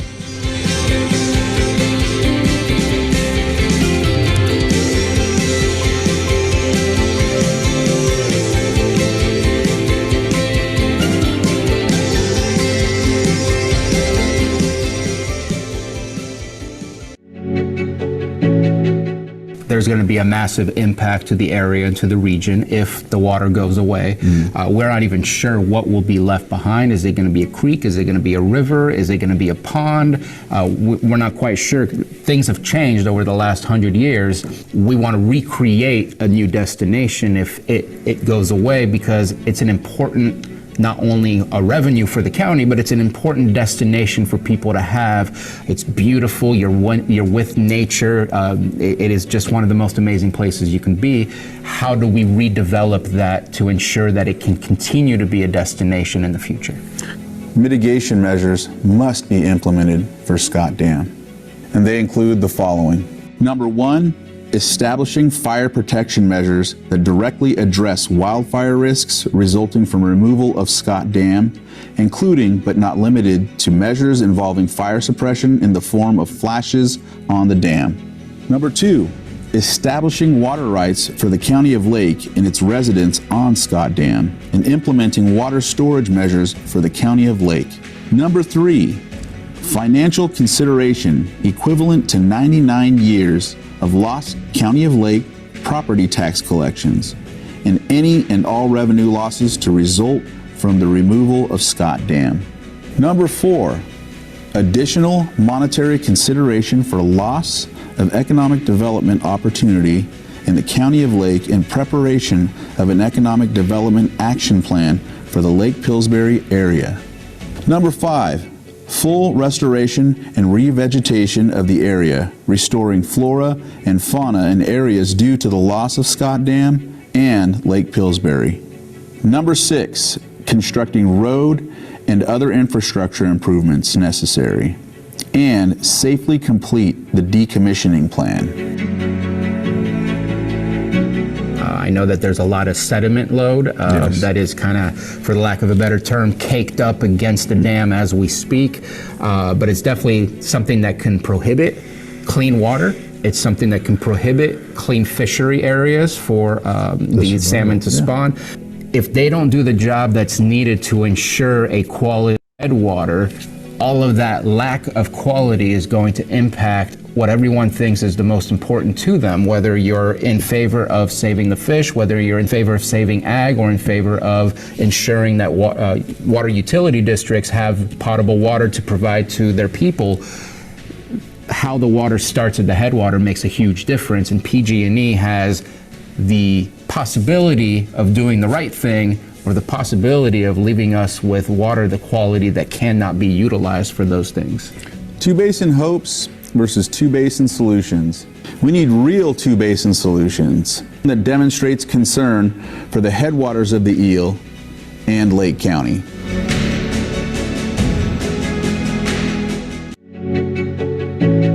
I've had many constituents ask me about what the financial impacts are to Lake County surrounding the Potter Valley project, and what would happen if the dam were to be decommissioned. And I think that's an important question. There actually is a more significant impact in Lake County, I think, than many people realize. Lake County would face an immediate loss of tax revenue. It's upwards of $750,000 annually that we could lose out on if Scott Dam were to be decommissioned. There's a potential loss of over $40 million in property values in that area. These are all properties where entire, the infrastructure, the properties, the structures, everything about them built up around Lake Pillsbury being in existence.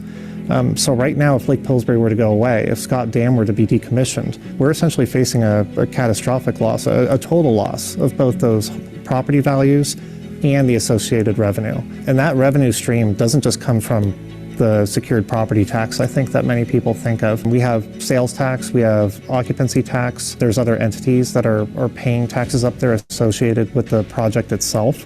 You know, all of that potentially goes away. And I think it's too early to really know the entire story there, but it really doesn't look good for Lake County in that sense.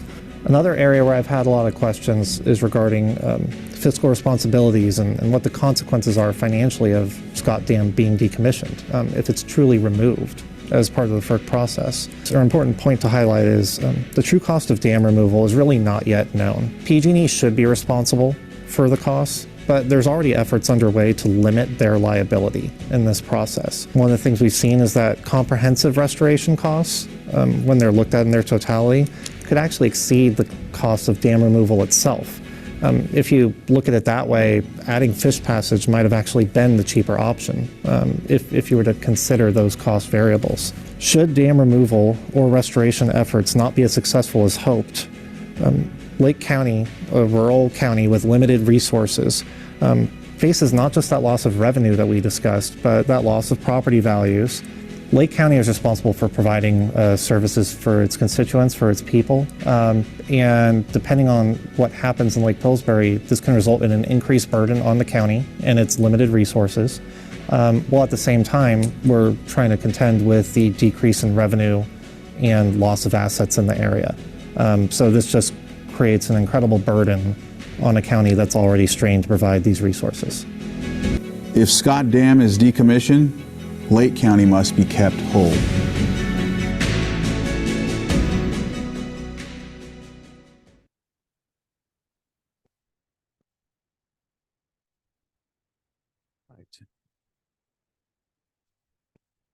I think, yes, there we go. And so we're just going to go over this presentation briefly, and then we'll get into more topics of discussion. And as you see throughout the theme of our presentations, I guess together, the Scott Dam and Lake Pillsbury. Next slide, please. And so as discussed before, the ecology of Lake Pillsbury, you know, the flora and fauna is very important. There's also, just when we talk about elk, Tule elk, there was a, there was an article in 2007 by Lake County News that talked about the thriving Tule elk in that time frame. And so we know, and in that article, they'll base a study and numbers showing that the elk herd are thriving because of Lake Pillsbury. And so birds, I know up there, eagles, when we went on a trip there a couple years back, Lake Pillsbury Alliance took us on a tour and showed us the lake, and just right off to the side, an eagle flew down right next to us. I think they paid the eagle to do it. I don't know. And so economy, you've heard Patrick, our tax collector, talk about the economy and how much is going to affect the county with the $750,000 a year in county revenue. But it's also a destination. Everywhere I go, everywhere the meetings that I attend and throughout the state, they talk about the destination of it. And the property value in total is $40 million. No one really emphasizes that, so we wanted to make sure we did. So here we are, giving you an emphasis and a more deep dive on what we have there. And Supervisor Sabatier, if you want to add. And I know I don't usually come to these meetings. So again, Bruno Sabatier, District 2 Supervisor for the County of Lake, been working with EJ on this for quite some time. Complicated, complex, so many different interests, so many different factors as to why we're here. Just to add a little bit to the elk herd, there are only 2 elk herd or Tule elk herds in national forest in the state of California. Mendocino National Forest is one of them. The idea is that lately we've been seeing them thrive, and if the grass or vegetation is dried up, the anticipation is that the lake provides them with the nutrients they need. They go down and they eat the clovers or the grasses.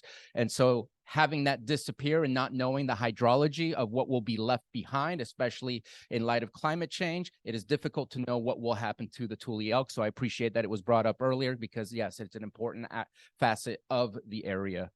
As far as the economy, I like to turn it around. We are the sixth richest, I guess. It goes a lot higher than that, but we are at the bottom of the food chain in the state of California.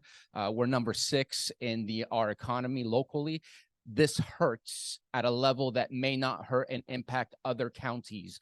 This is why we're very interested in how this moves forward. We're very passionate about our position, and we want to be involved in how this moves forward. Thank you. Next slide, please. And so as discussed before, fire mitigation measures. Just Tuesday, we talked about our community wildfire protection plan. In that was this map. And so throughout the whole map, there's more to it, but each area near a water source, you see it's protected there. So Lake Pillsbury Ranch Fire, as you can see, all went through that area. And so August Complex being the #1 largest fire with 1,032,648 acres, there's no doubt that this played a role. The Mendocino Complex, 3rd largest fire in California, 459,123 acres. Now, Frank Abley gave his insight as to how the fire was the lake was utilized in regard to wildfire. But I also met with some of the hot shots in our county that were the boots on the ground during this situation, both situations. And they basically said they'd be toast without Lake Pillsbury.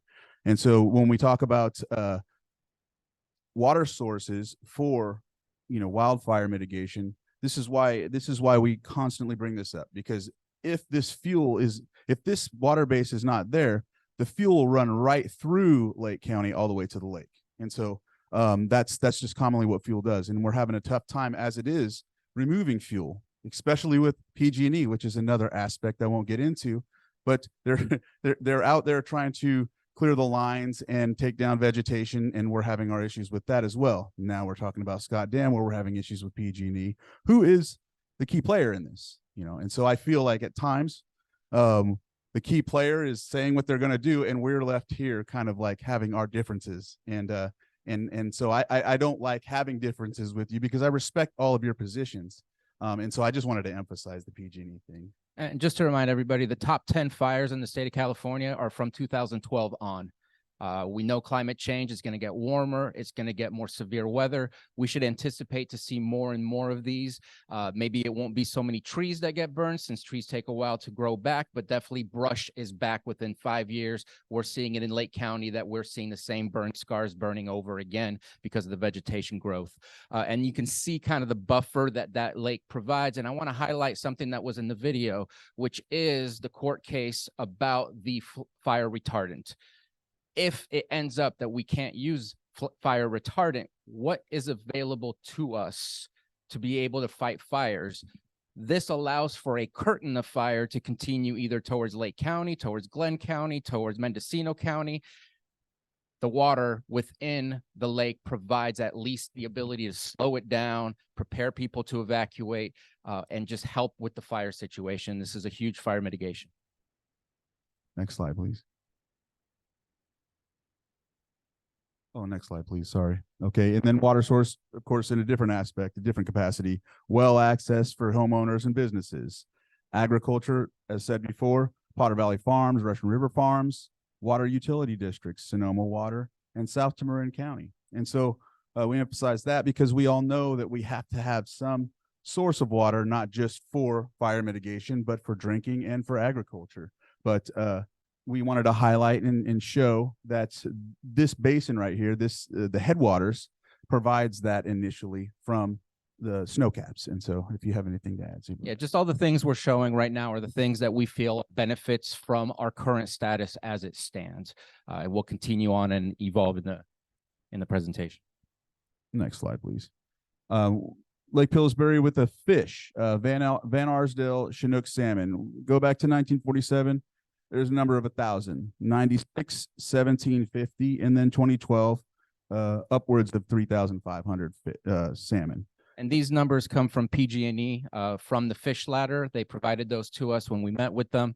Now, this doesn't mean that it's the reverse, that the salmon are thriving and everything is great. It's to show that during different years, depending what the factors of the weather and precipitation is, how much water there is, that there is the possibility to see an expansion of the population of salmon. Obviously, in the grand scheme of things, yes, there are issues, but they're not the only issues that we're dealing with when it comes to salmon, when it comes to the dam.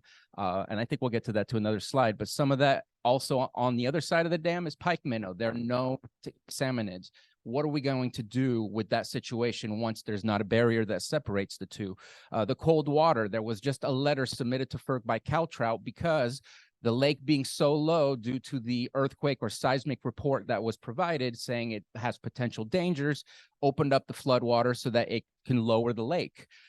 Caltrout submitted a letter saying the lake is getting too warm, therefore the cold water spitting out is actually hurting the fish. I just want you guys to think about that right now. If this is the case currently when there is still water within the lake, what happens if there is no more lake? And so we are concerned about the fish just as much as some of you guys in this room. We're dealing with the fish issue as well in Lake County, the Lake County hitch. We feel that there are alternative answers to this very complex problem, and we hope that we can offer up some ideas. Yes, and one of the emphasis we made even in the two basin solution was this very statement about the cool water source for the salmon. And in between the time, if and when decommission happens, are we going to ensure that they're protected in this manner as well? Because we have to have some sort of solution to keep them whole. Next slide, please.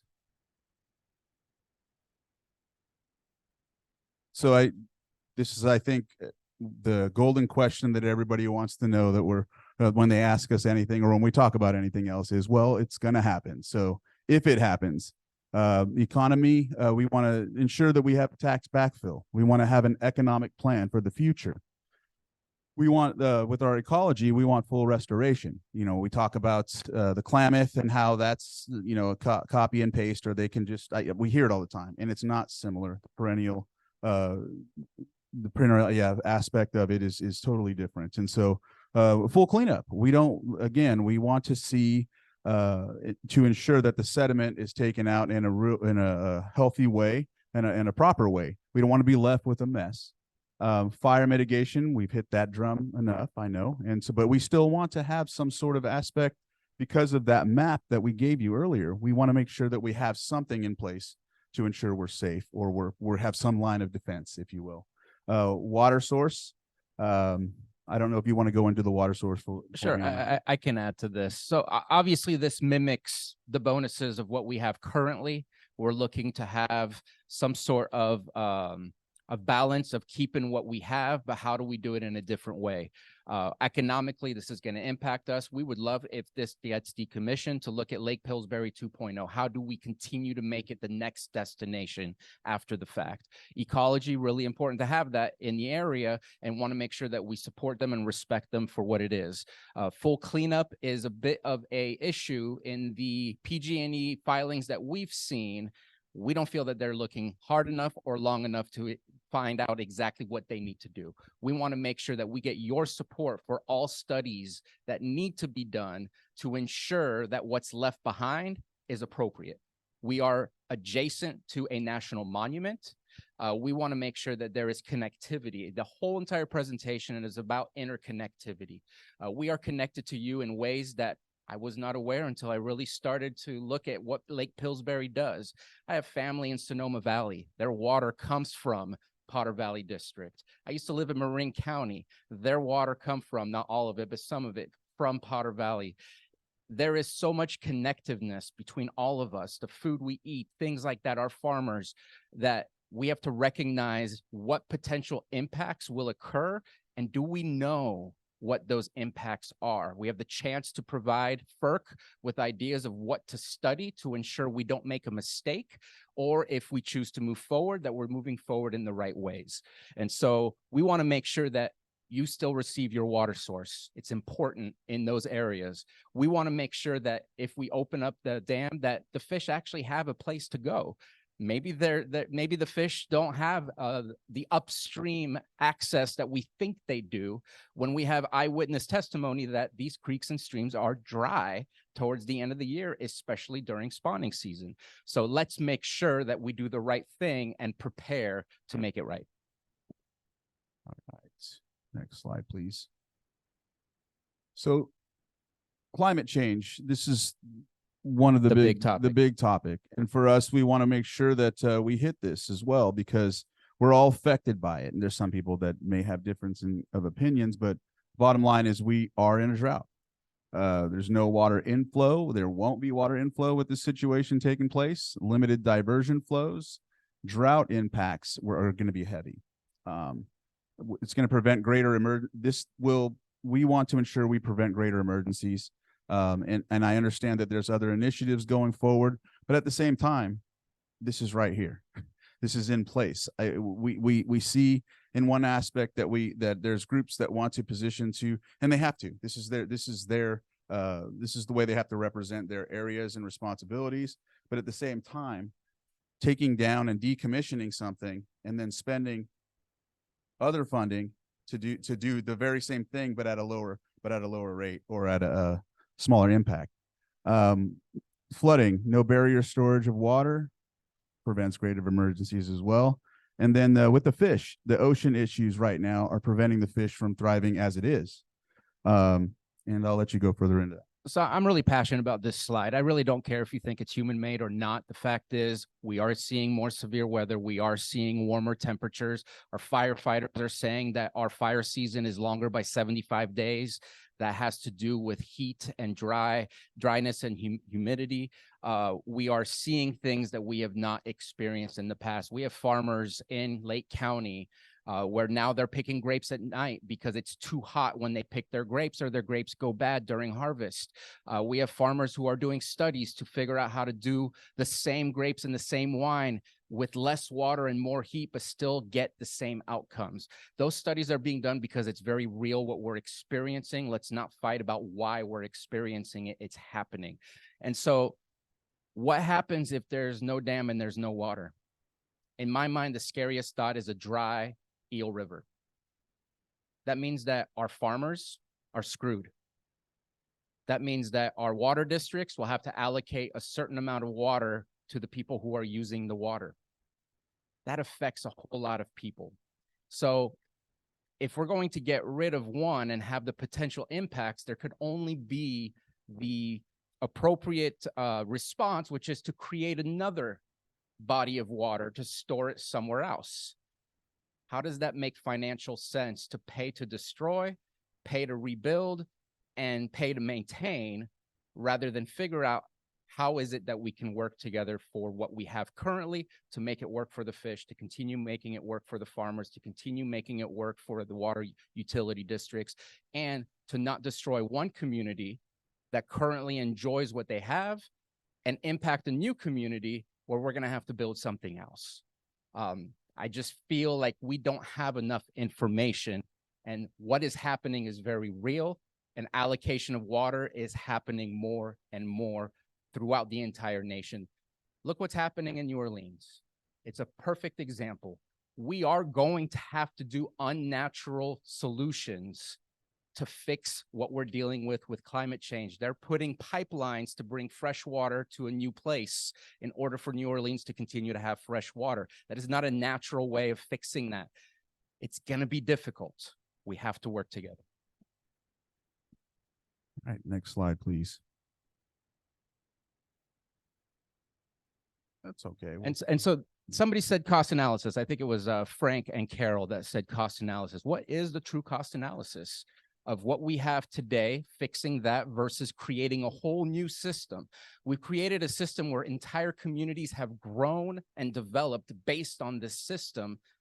Now we're going to create a new one to try to maintain those communities. With Scott Dam, we have known results. Without Scott Dam, we have no idea exactly what's going to happen, and people are going to have to deal with those unknowns. With Scott Dam, we can assist with climate change. We know that we can hold water, and if there's not enough rain, at least we can allow some to trickle down and help all of those that are using it downstream. We're not going to destroy communities if we keep the dam versus having to destroy communities if we do get rid of the dam. And we have water storage. The state is having, I believe it's in the billions of dollars, to build new water storage. And here we are having a discussion about destroying one. Again, we care about the fish. We want a solution to fix the deal with the fish. There are other issues, again, that come along with the fish. The dam is all the way upstream. There's issues downstream, all the way from the ocean to deforestation to illegal grows, and then you hit the dam. Let's work on all those things together. But right now, we have a known quantity, and we're choosing to throw that away and move forward as if it's a foregone conclusion rather than continuing to have the conversation. Interesting note. The United States, in doing artillery or any type of trajectory to shoot something at the target, they always have precise numbers to do so. Now, when we battle other countries, they just shoot it anywhere. We feel an analogy of this is we have known trajectories with what we have, and the other we're just kind of shooting at, hoping and yeah. Did we cover all that already? I think. Okay. All right. So last slide, please. Oh, that's right. No, this is the one. Why take the risk? Why take the risk to save Lake Pillsbury? We want to save the Eel River too. We want to save local agriculture. We want to save the water utility districts from reduced flows as well. We understand that there are other activities right now to do so, but this is because we're all kind of forced to do that. So we've always wanted to emphasize these basic things. And also, we've always asked for studies to do so as well in different forums. We've been put in positions to say, well, what do you have?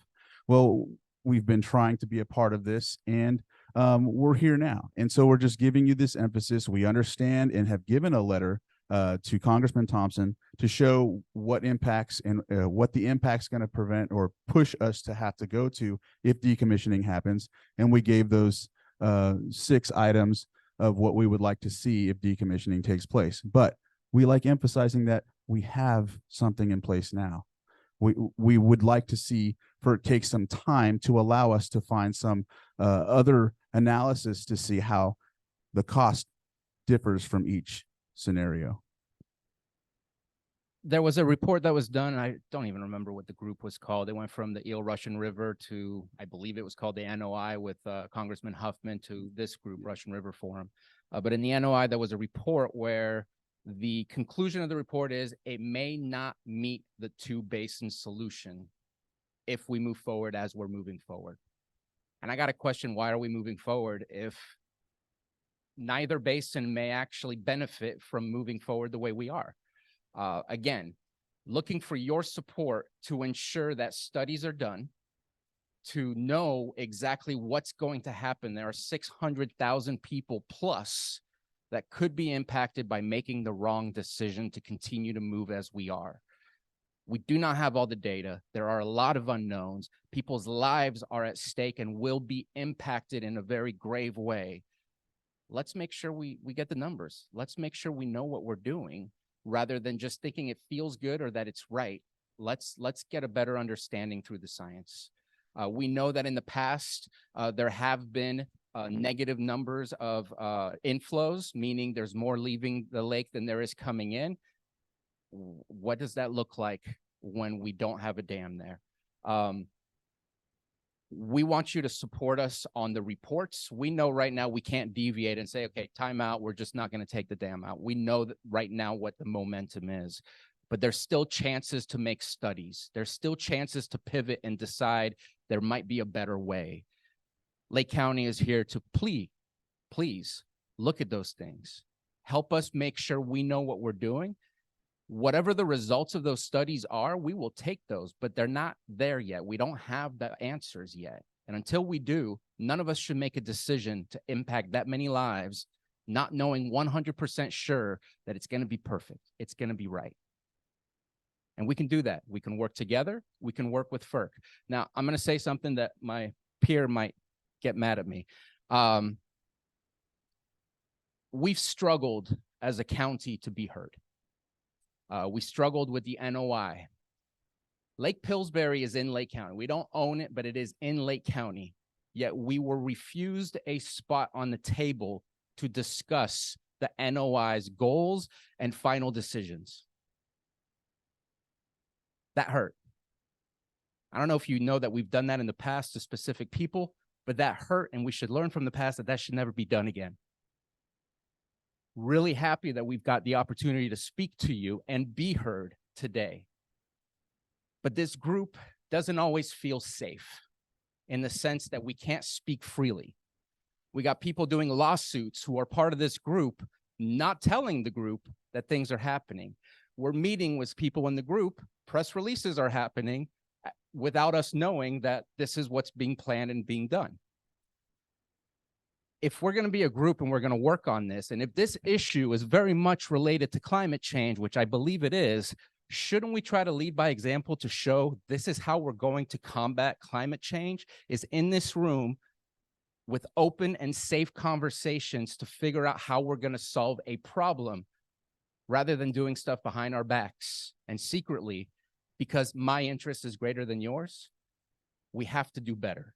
I appreciate you letting us speak. I appreciate being heard, but I sure hope that we can also change the conversation where we can show all of our cards and not feel like we're going to lose because we were sincere and honest about the conversation. This is a complex problem that requires leaders and leadership of the highest of capacity to make these things happen correctly. I feel like we're still going in our own silos and deciding what's best for us rather than the group. We are all going to be impacted because there's a lot of interconnectivity that happens downstream from Lake Pillsbury. Thank you for hearing us.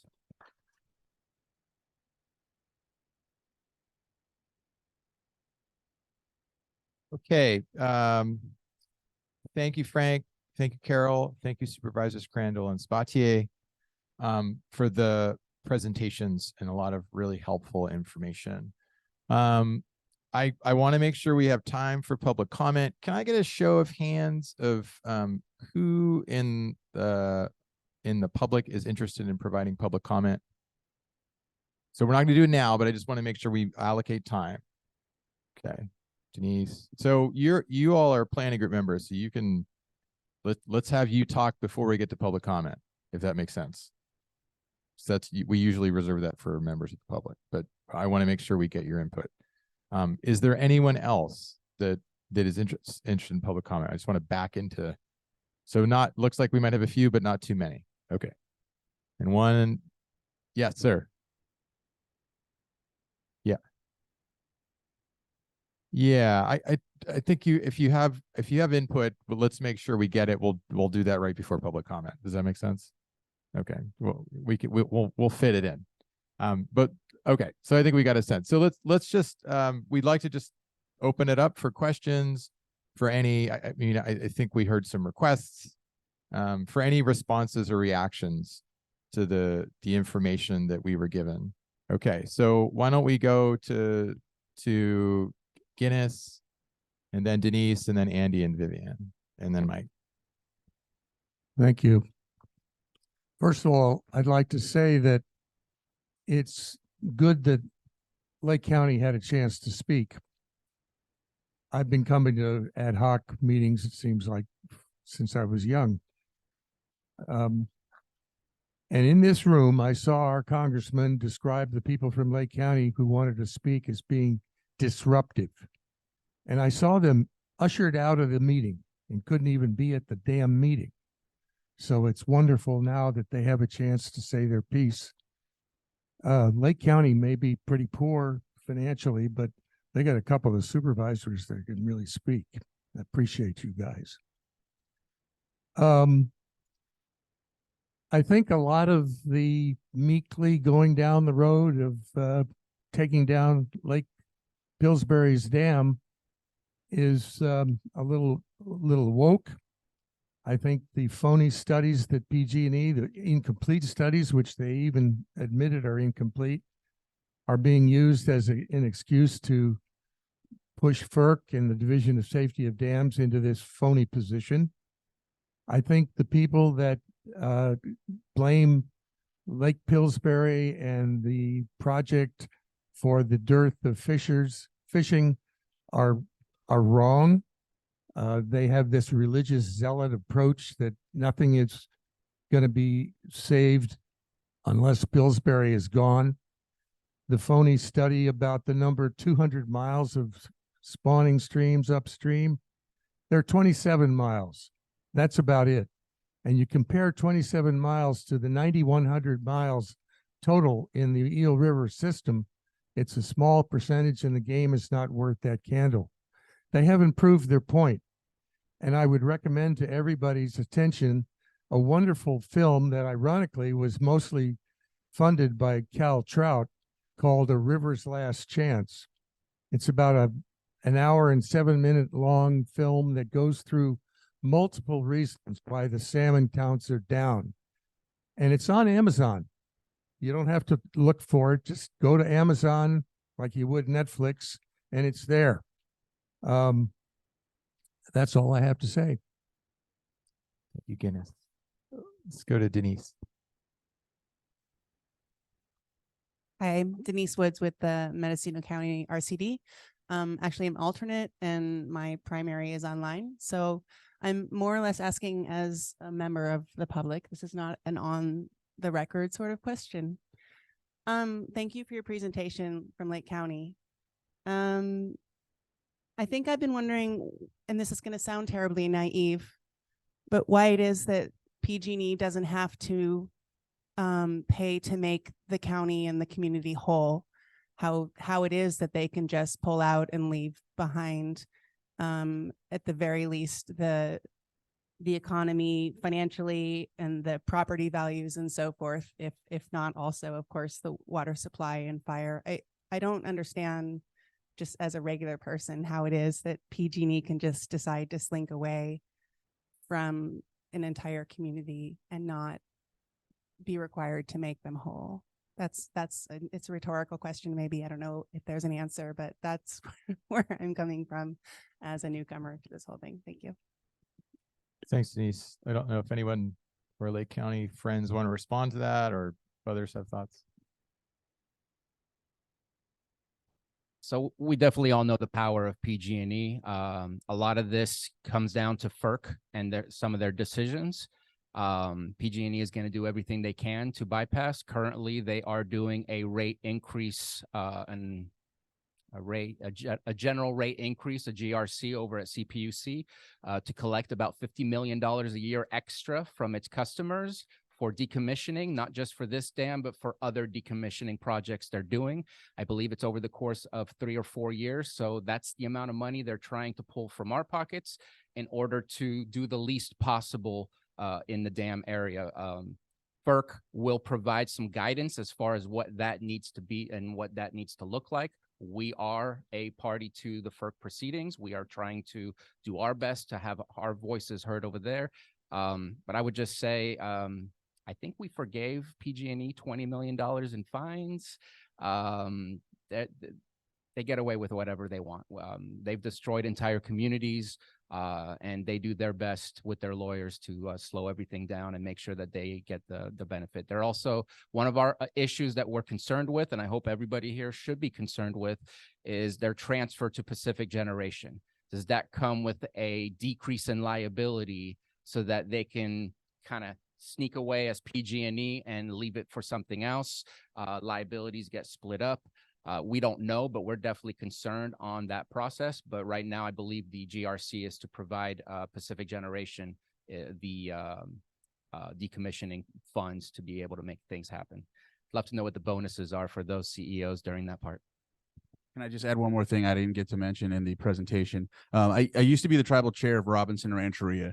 I'm not going to speak for them. I'm going to speak about the discussion that I've had with them in previous engagements. Both of those tribes, I've spoke with them about this whole situation, and they still haven't. They come and they attend. I know they attend online. One of the main topics of discussion I've had with Robinson representation is they're concerned about basically the aftermath. Co-management's a big topic of discussion, and so I'm not sure if that's the same plight that they have. But I do know that in the fires that took place, 2018, the 2018 River Ranch fire, both tribes, the area of cultural historical, where they go and find the Haswapper training and the artifacts.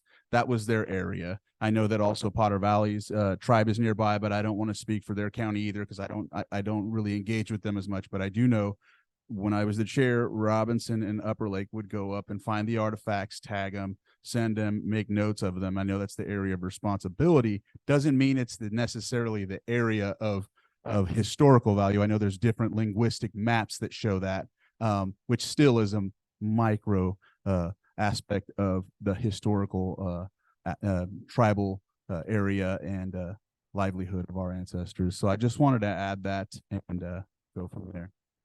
Thank you. Okay, let's go to Andy and then Vivian and then see you there, Mike.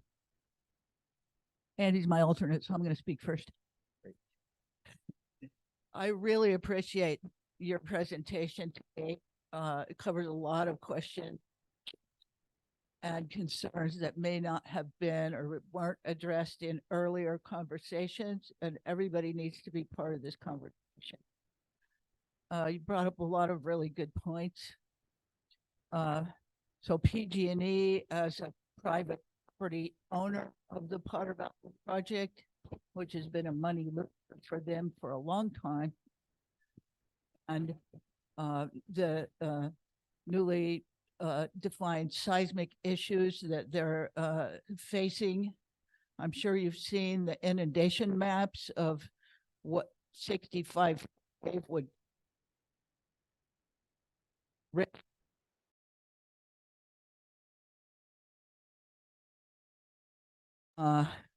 so that's something that PG&E has to be very concerned about, since they've been responsible for a lot of other problems.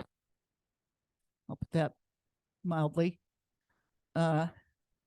So has Lake County been talking with PG&E about any seismic alternatives or costs of retrofits for seismic risk, when this seems to be like a money loser they want to get out from under?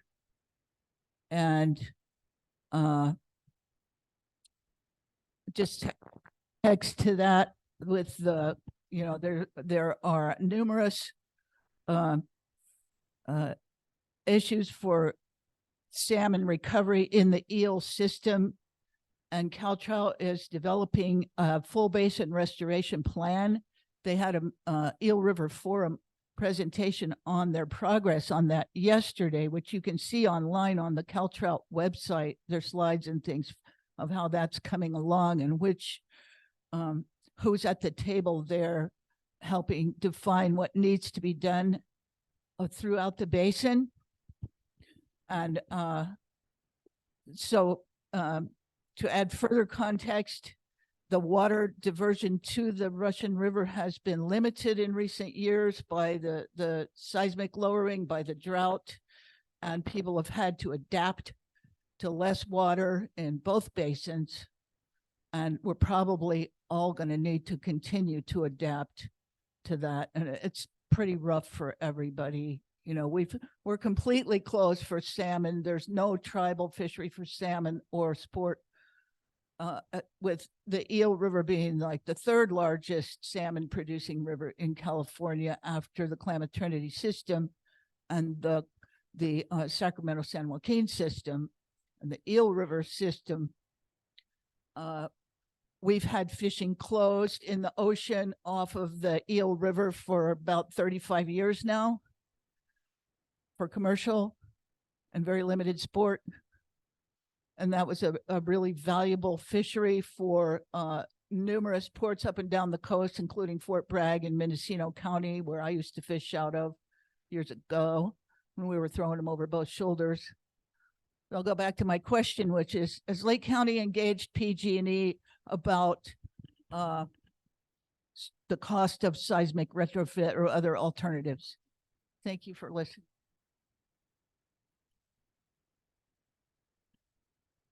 Based on the conversations we've had, there is no alternative that's even in question. But if you look at, and PG&E is in the process of getting out of the generation business, that they for some reason would rather be in the wire business, which seems to be also be an issue. And to me, the seismic issue is the same as the fire issues, where they haven't been doing vegetation cleanup. They're not keeping any of their infrastructure up to date. If you look at some of their other seismic reports for other dams around the state, there are similar reports for other dams, but no plan to decommission those dams. So we question the validity of the true seismic report. Is it, I think anything that's within range in the state of California has a seismic possibility of being unsafe. But if they had done their job in the first place of keeping things maintained, and for some reason the other dams are not on the list to decommission, but this one is, it just seems like that report was more of a push to help move it along. But no, the conversations have not led to any other possible alternative. They are done. They are not even thinking about relicensing whatsoever. Just to add to your comfort, there's an earthquake fault right below Coyote Dam at Lake Mendocino. So everyone get your swim shorts. Let's go to Andy and then Mike. After listening to you guys, I feel like I'd like to move up there. But I want to tell you a couple of things without hogging this conversation, and that is, I was party to suing PG&E not too long ago, where they tried to keep the Humboldt Bay plant open when they knew that there was an earthquake fault. Andy, try to talk directly into your microphone. Okay, but they knew that there was a really big earthquake fault underneath the containment vessel, and the radiation release stack was perched right over the cooling pond for the rods. So if there was an earthquake, which is Humboldt area has the highest seismic activity in the whole continental United States. Okay, and every hour they on the local radio station they have the seismic reports from Redding and all the way in this whole region, including Lake Pillsbury.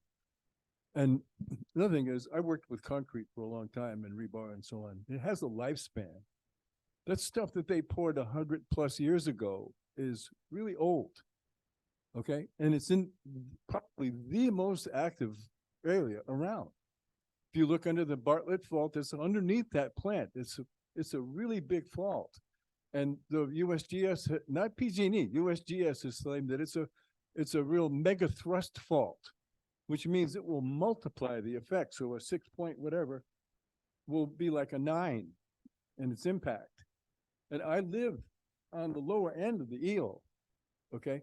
So if the feces hits the fan up there, that 65-foot wave of water is realistically going to come right down all the way into just below Eureka, right? And we're already sitting on the San Andreas that comes out and Cape Mendocino. So I'm also like that you put out that there's 5 counties, not just 4, because Marin's attached to this umbilical cord too, okay? So I would love to see the thing stay as it is and maybe consider leaving and moving up there. But it's really not safe, okay? It really isn't safe. And it's a cumulative effect. So over time, each one of those incremental effects is having a greater impact on what's left of the stability of that lake. Now, you guys are attached to the lake, and I can understand why. I'm also attached to the lower eel, and you can understand why. So I think we're all going through separation anxiety, including PG&E, because some of the new leadership gets it. And they are real sensitive to all the crap that went on before with, in the southern part of the state. You can look in the San Francisco Chronicle front pages, one after another, of all of the stuff that they did that was bad, the fires, all that, the gas explosions, the concealing of the inspection reports, the shabby work, the not burying their live lines. And now they're beginning to catch up to themselves with new leadership. And I can tell it's different from the old guard there.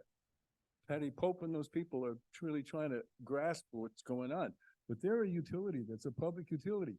Their stocks depend on public relations and people buying into the validity and believing in their stuff. But their track record sucks, basically, okay? So we're at both ends of the same problem area where these people will do whatever. I know that delay used to be their part of their business plan. Okay, when we were involved with the first meetings they had to when they were gonna reapply for a new license for another 50 years of this, okay? Andy, we're gonna need you we Yeah, want to move but on. the thing is, that's ongoing and we don't know what's what, but you can't conclude that it's not true that there's a dam issue, safety issue up there. Because if you look at the dam's mine safety people, they were the ones who were pushing PG&E to get real about this. So I think PG&E is real sensitive to wanting to get the hell out from underneath that dam as fast as they can, because they're not making any money. It's a total risk to them. If that thing blows, they're gonna have to eat everything. So I think that, you know, you're pushing it, but I like that you're trying to get your fair share of what you deserve, okay? And I'd like to see that all of the facts on the table. That's why I asked the earlier question. Where's PG&E in this whole conversation? They need to be here. Okay. Thank you, Andy. Mike, did you still have okay? Mike Shaver, Otter Valley Tribe. I'm still new to the tribe, but I do want to start my comment by saying the tribe, I'm not speaking for half of the chairman, but in general, the tribe supports the two-basin solution and feels that the diversions could still occur during the run of the river, or the high flows in the winter, and both basins can benefit from this management. I'm a general water ecologist, so fisheries isn't my specialty, more macroinvertebrate bugs and algae. Some of the fishery studies, there's been numerous fishery studies that dam mitigation just don't make the stream whole, but there's still significant impact to the fisheries, that the fish aren't that smart to climb up ladders, I guess is a very blunt way of saying it. And that not all river miles are equal. You may have 100 miles of lower stem. It's a large river with gravel beds, but it's not made for really the spawning, the prime spawning. Recently, I've hiked up to the Bloody Rock Trail above Lake Pillsbury, beautiful country. And in that area, you have much more higher quality habitat. In some of those upstream areas that would be the 35 miles up there would be much better spawning than 100 miles downstream. And then when this quote of 35 miles, it's not just the eel, it's all the little tributaries that go into the Lake Pillsbury Basin. So I'm not a fisheries expert, but just in general, I see that there would be potentially many benefits for the fisheries with the dam removal. Just recently, I've seen a presentation by Cal Trout, I believe it was Charlie, the Sierra Club. And in his presentation, he showed a picture of the Lake Pillsbury Basin back before the dam and described it as a braided system. So you have several creeks running together there. If you describe some of your impacts and your concern about the wildlife, the Thule elk, the fire mitigation. So my experience back about a decade ago working with Big Valley Rancheria, I was on the Cal-Fed Bay Delta project, and many of the efforts in the Sacramento Valley, San Joaquin Valley, were looking at off-stream storage.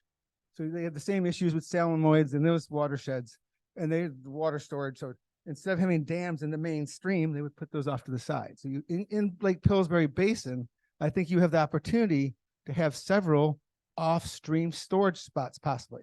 You have Highland Springs Reservoir in Lake County, great little reservoir. People kayak in it. It's used for fire storage. I've seen the helicopters come in, pull water off that. So you potentially could have smaller storage bodies off stream. Again, I don't know all the fisheries and logistics of that, but many times you could develop a weir that during high flows, that water falls off into this off stream storage. You do have concerns about fisheries. Again, fish aren't that smart. The Clear Lake Hitch has had issues in Lake County where you have some of that off stream storage and the hitch would get trapped in there when the high flow comes down. So there's still management issues. But these off stream bodies of water, they could help recharge to the river itself. The off stream helps recharge the groundwater. So your local, might not support a city water supply, but some of your local home users, the Lake Pillsbury Resort, the aquifer will be recharged more with this off stream storage. The Thule elk habitat, it's the edge of the lake that the Thule use, not the whole lake. So if you had, in wildlife and riparian corridors, it's that edge transition from upland to water that you have the most diversity and most food base for the wildlife. So if you had several off storage basins, you would have actually an increased edge effect and have more habitat for the Tule elk. Let's see here. And I think that's the high points I wanted to point. So I think there's really hasn't been explored. And I think that would be the kind of details that might come out in the restoration effort as they try to look at Lake Pillsbury.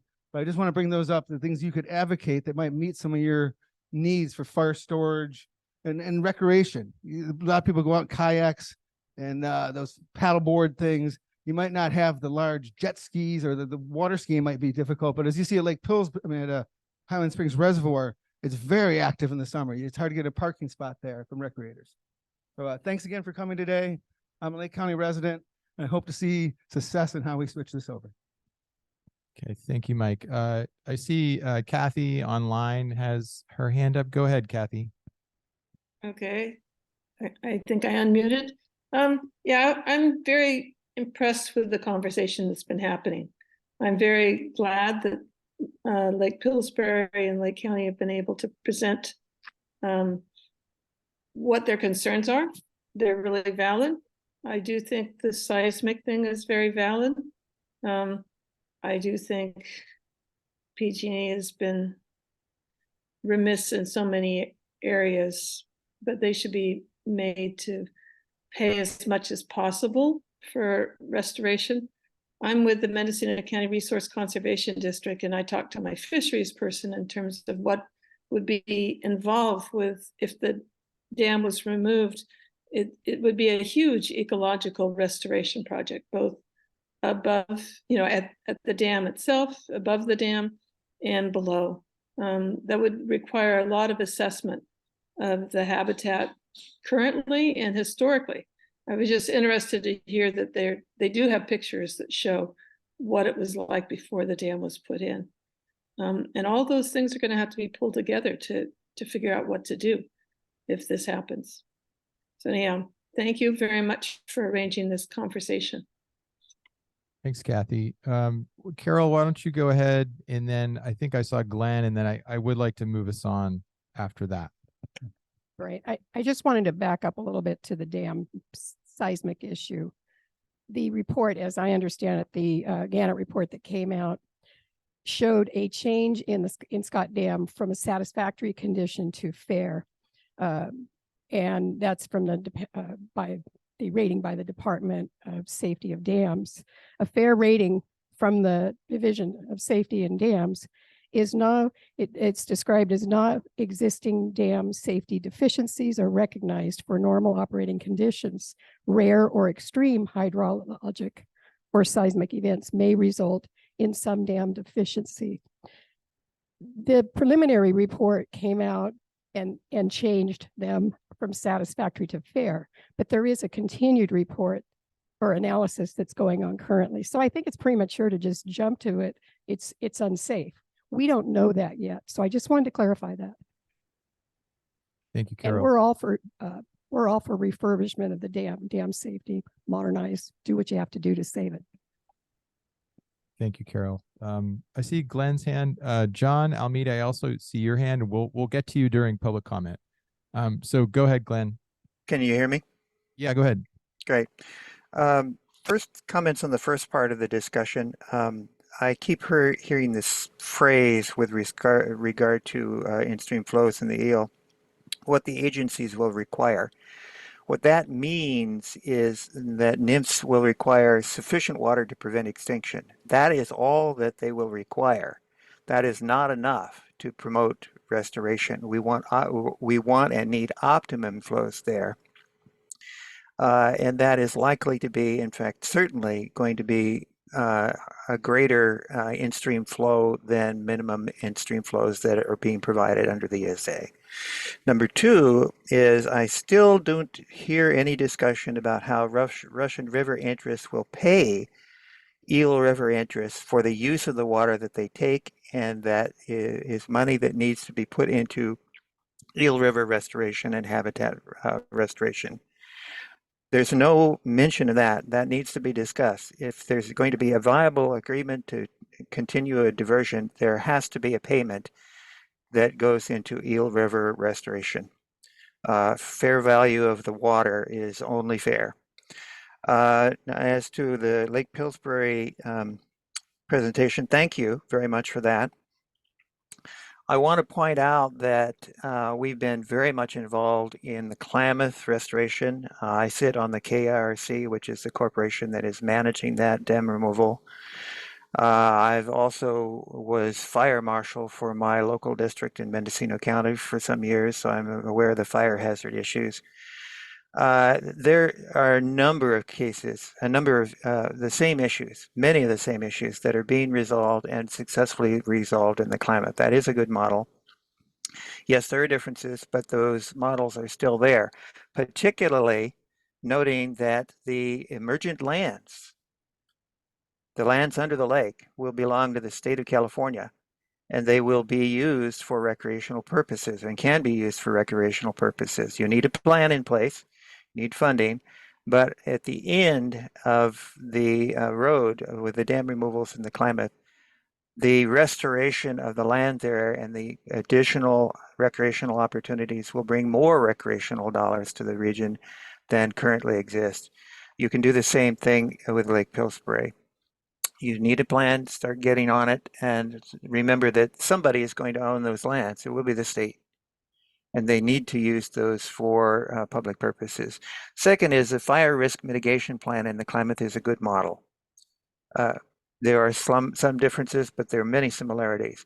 In the end, the fire restoration plan, which was developed with CDFG and the federal firefighters and approved by the agencies, will make the risk of fire and the ability to respond to fires in that region greater than it is today with the dams in place. That is a good bar and a good plan to take care of. And we would certainly support the mitigation studies, mitigation and minimization studies that were presented. Some of them have already been done. Some of them are easily modeled from the Klamath. I really want to urge the Lake County supervisors to be in touch with the Klamath River Renewal Corporation, look at those as models, be in touch with the agencies that help develop those models and those recreational and fire mitigation plans, and move on from there. There are a lot of options on the table. The one thing that is not an option, though, is to go into this without a plan. I think we all realize that there will be change.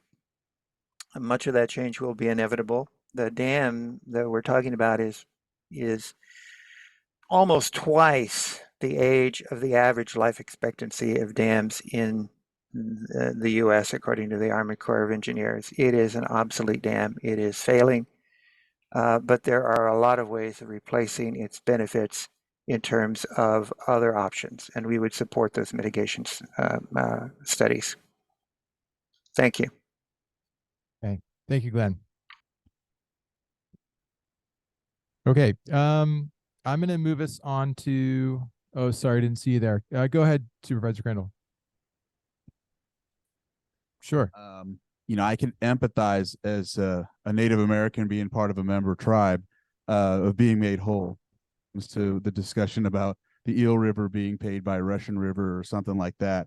But wouldn't one think that the headwaters would be in that same predicament, which is kind of like, I don't even know if that should be something to be discussed further. But you know, and then the fire mitigation measures wouldn't be something we would want to look at, but we will engage. But at the same time, looking at that plan, a couple of trucks and some tanks aren't going to, you know, satisfy that need, if that makes sense. But nonetheless, I'd like to say that we appreciate the respectful dialogue in the room that we've had this time.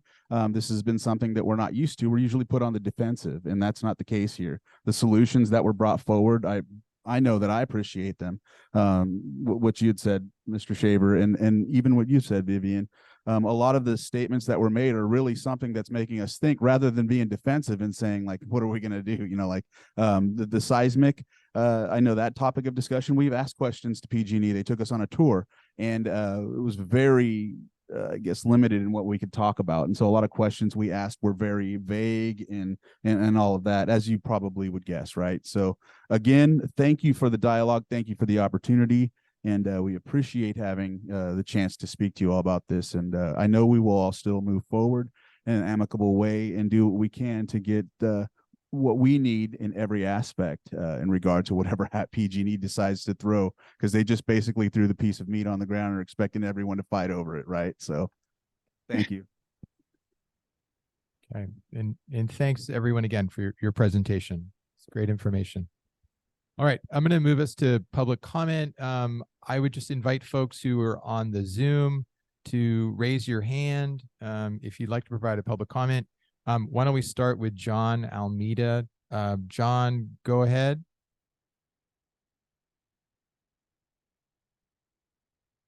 If you're still there. Can you hear me now? Yeah, go ahead, John. All right, thank you. First comment I want to say is that I align with Lake County and the problems that they've been shoved down their throat from this deal. It's really sorry to hear that this has to happen. The silt that's going to come from that dam is going to wreck a lot of area where spawning ground would be. It would have to be taken out in train loads to get rid of it. The retrofitting that they did years ago in California were all the bridges, and I worked in a lot of construction projects. Why can't they do that at Lake Pillsbury? The cold water that'll help the fish is going to be a big help. Even if they had fish passage, whatever, that's not my main comments, but being Lake County is there today, I wanted to stand with them and tell them that there's people that are behind you that even don't live in that county. I live in Mendocino County. Family's been here for over 100 years. What's going to happen if we can't get the flows, even if it's wintertime flows, is going to destroy the economies much worse. This doesn't even compare to the Klamath. The Klamath doesn't have as many people that depend on the water that Lake Mendocino and the transfer from the Eel into the Lake Mendocino. We're talking about the last working hub in Mendocino County being Ukiah, where we have people from Lake County that travel to Ukiah, people from Willits that commute to Ukiah. That's going to destroy. I'm not talking just about the farming. I'm talking about the communities that depend on this water for businesses and residents. That's going to start at Redwood Valley and work its way from Ukiah to Hopland, to Cloverdale, to Geyserville, to Healdsburg. These communities are going to be directly hit if we can't fill Lake Mendocino in high flows in the wintertime. This has got to be understood. This is nothing like the Klamath River.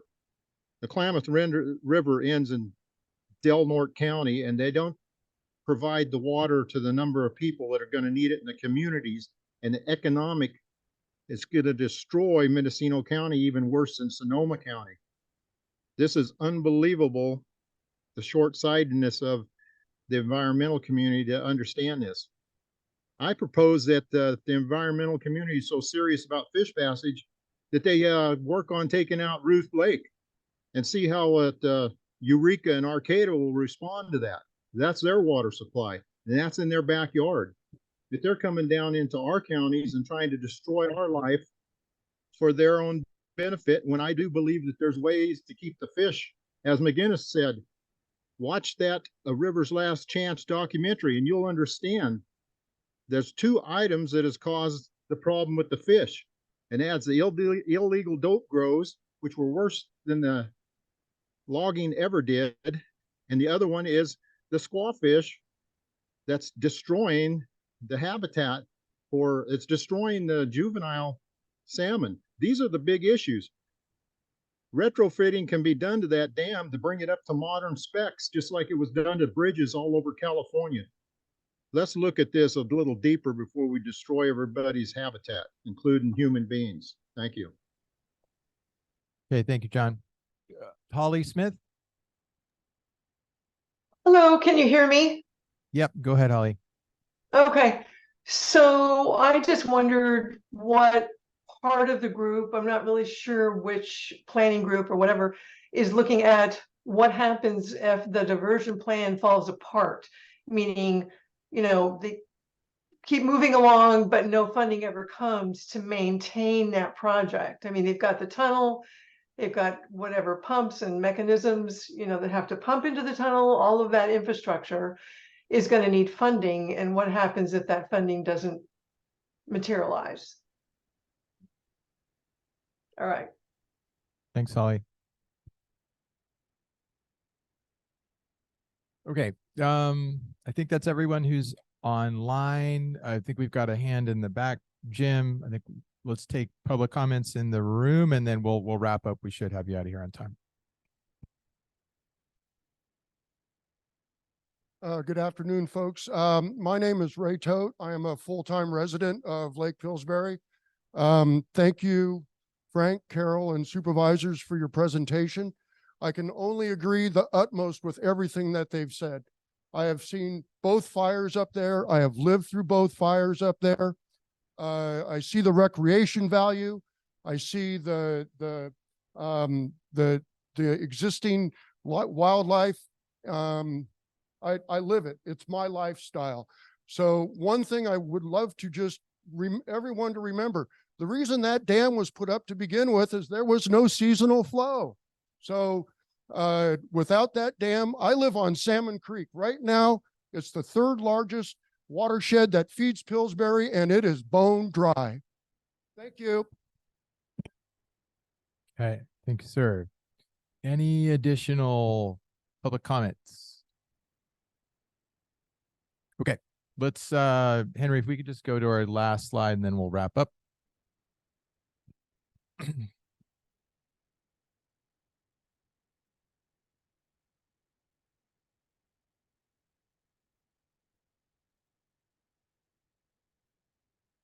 Okay, so just a quick recap of what we covered today. We revisited outcomes from the previous planning group meeting. We got an update on the new eel Russian facility proposal. I think the intention, I think a good discussion after that, with the intention of providing periodic updates to this group. We just walked through what the working groups have been up to and what's coming up next. And then I thought we had a really good discussion around Lake Pillsbury. And thank you all again for that. And then public comment, of course. The next planning group meeting is scheduled for November 2nd. It's just recurring first Thursdays from 10 to 1. The plan is to have working group report outs. We talked about water rights and the draft the draft work product, and then also a focus on the Eel River watershed. So there are a couple folks who are going to be working on that presentation. If you're also interested in contributing to that, let us know and we can put you in touch with the right people. We've got the dates for future planning group meetings up here. And then for working groups, the next water rights meeting is coming up October 16th, and then TBD on the next resiliency subcommittee meeting. And then the steering committee will meet on October 20th. Okay, so that's what we got for today. Any final words from any planning group members before we close? Okay, well, thank you all again for coming. We'll see you in a month.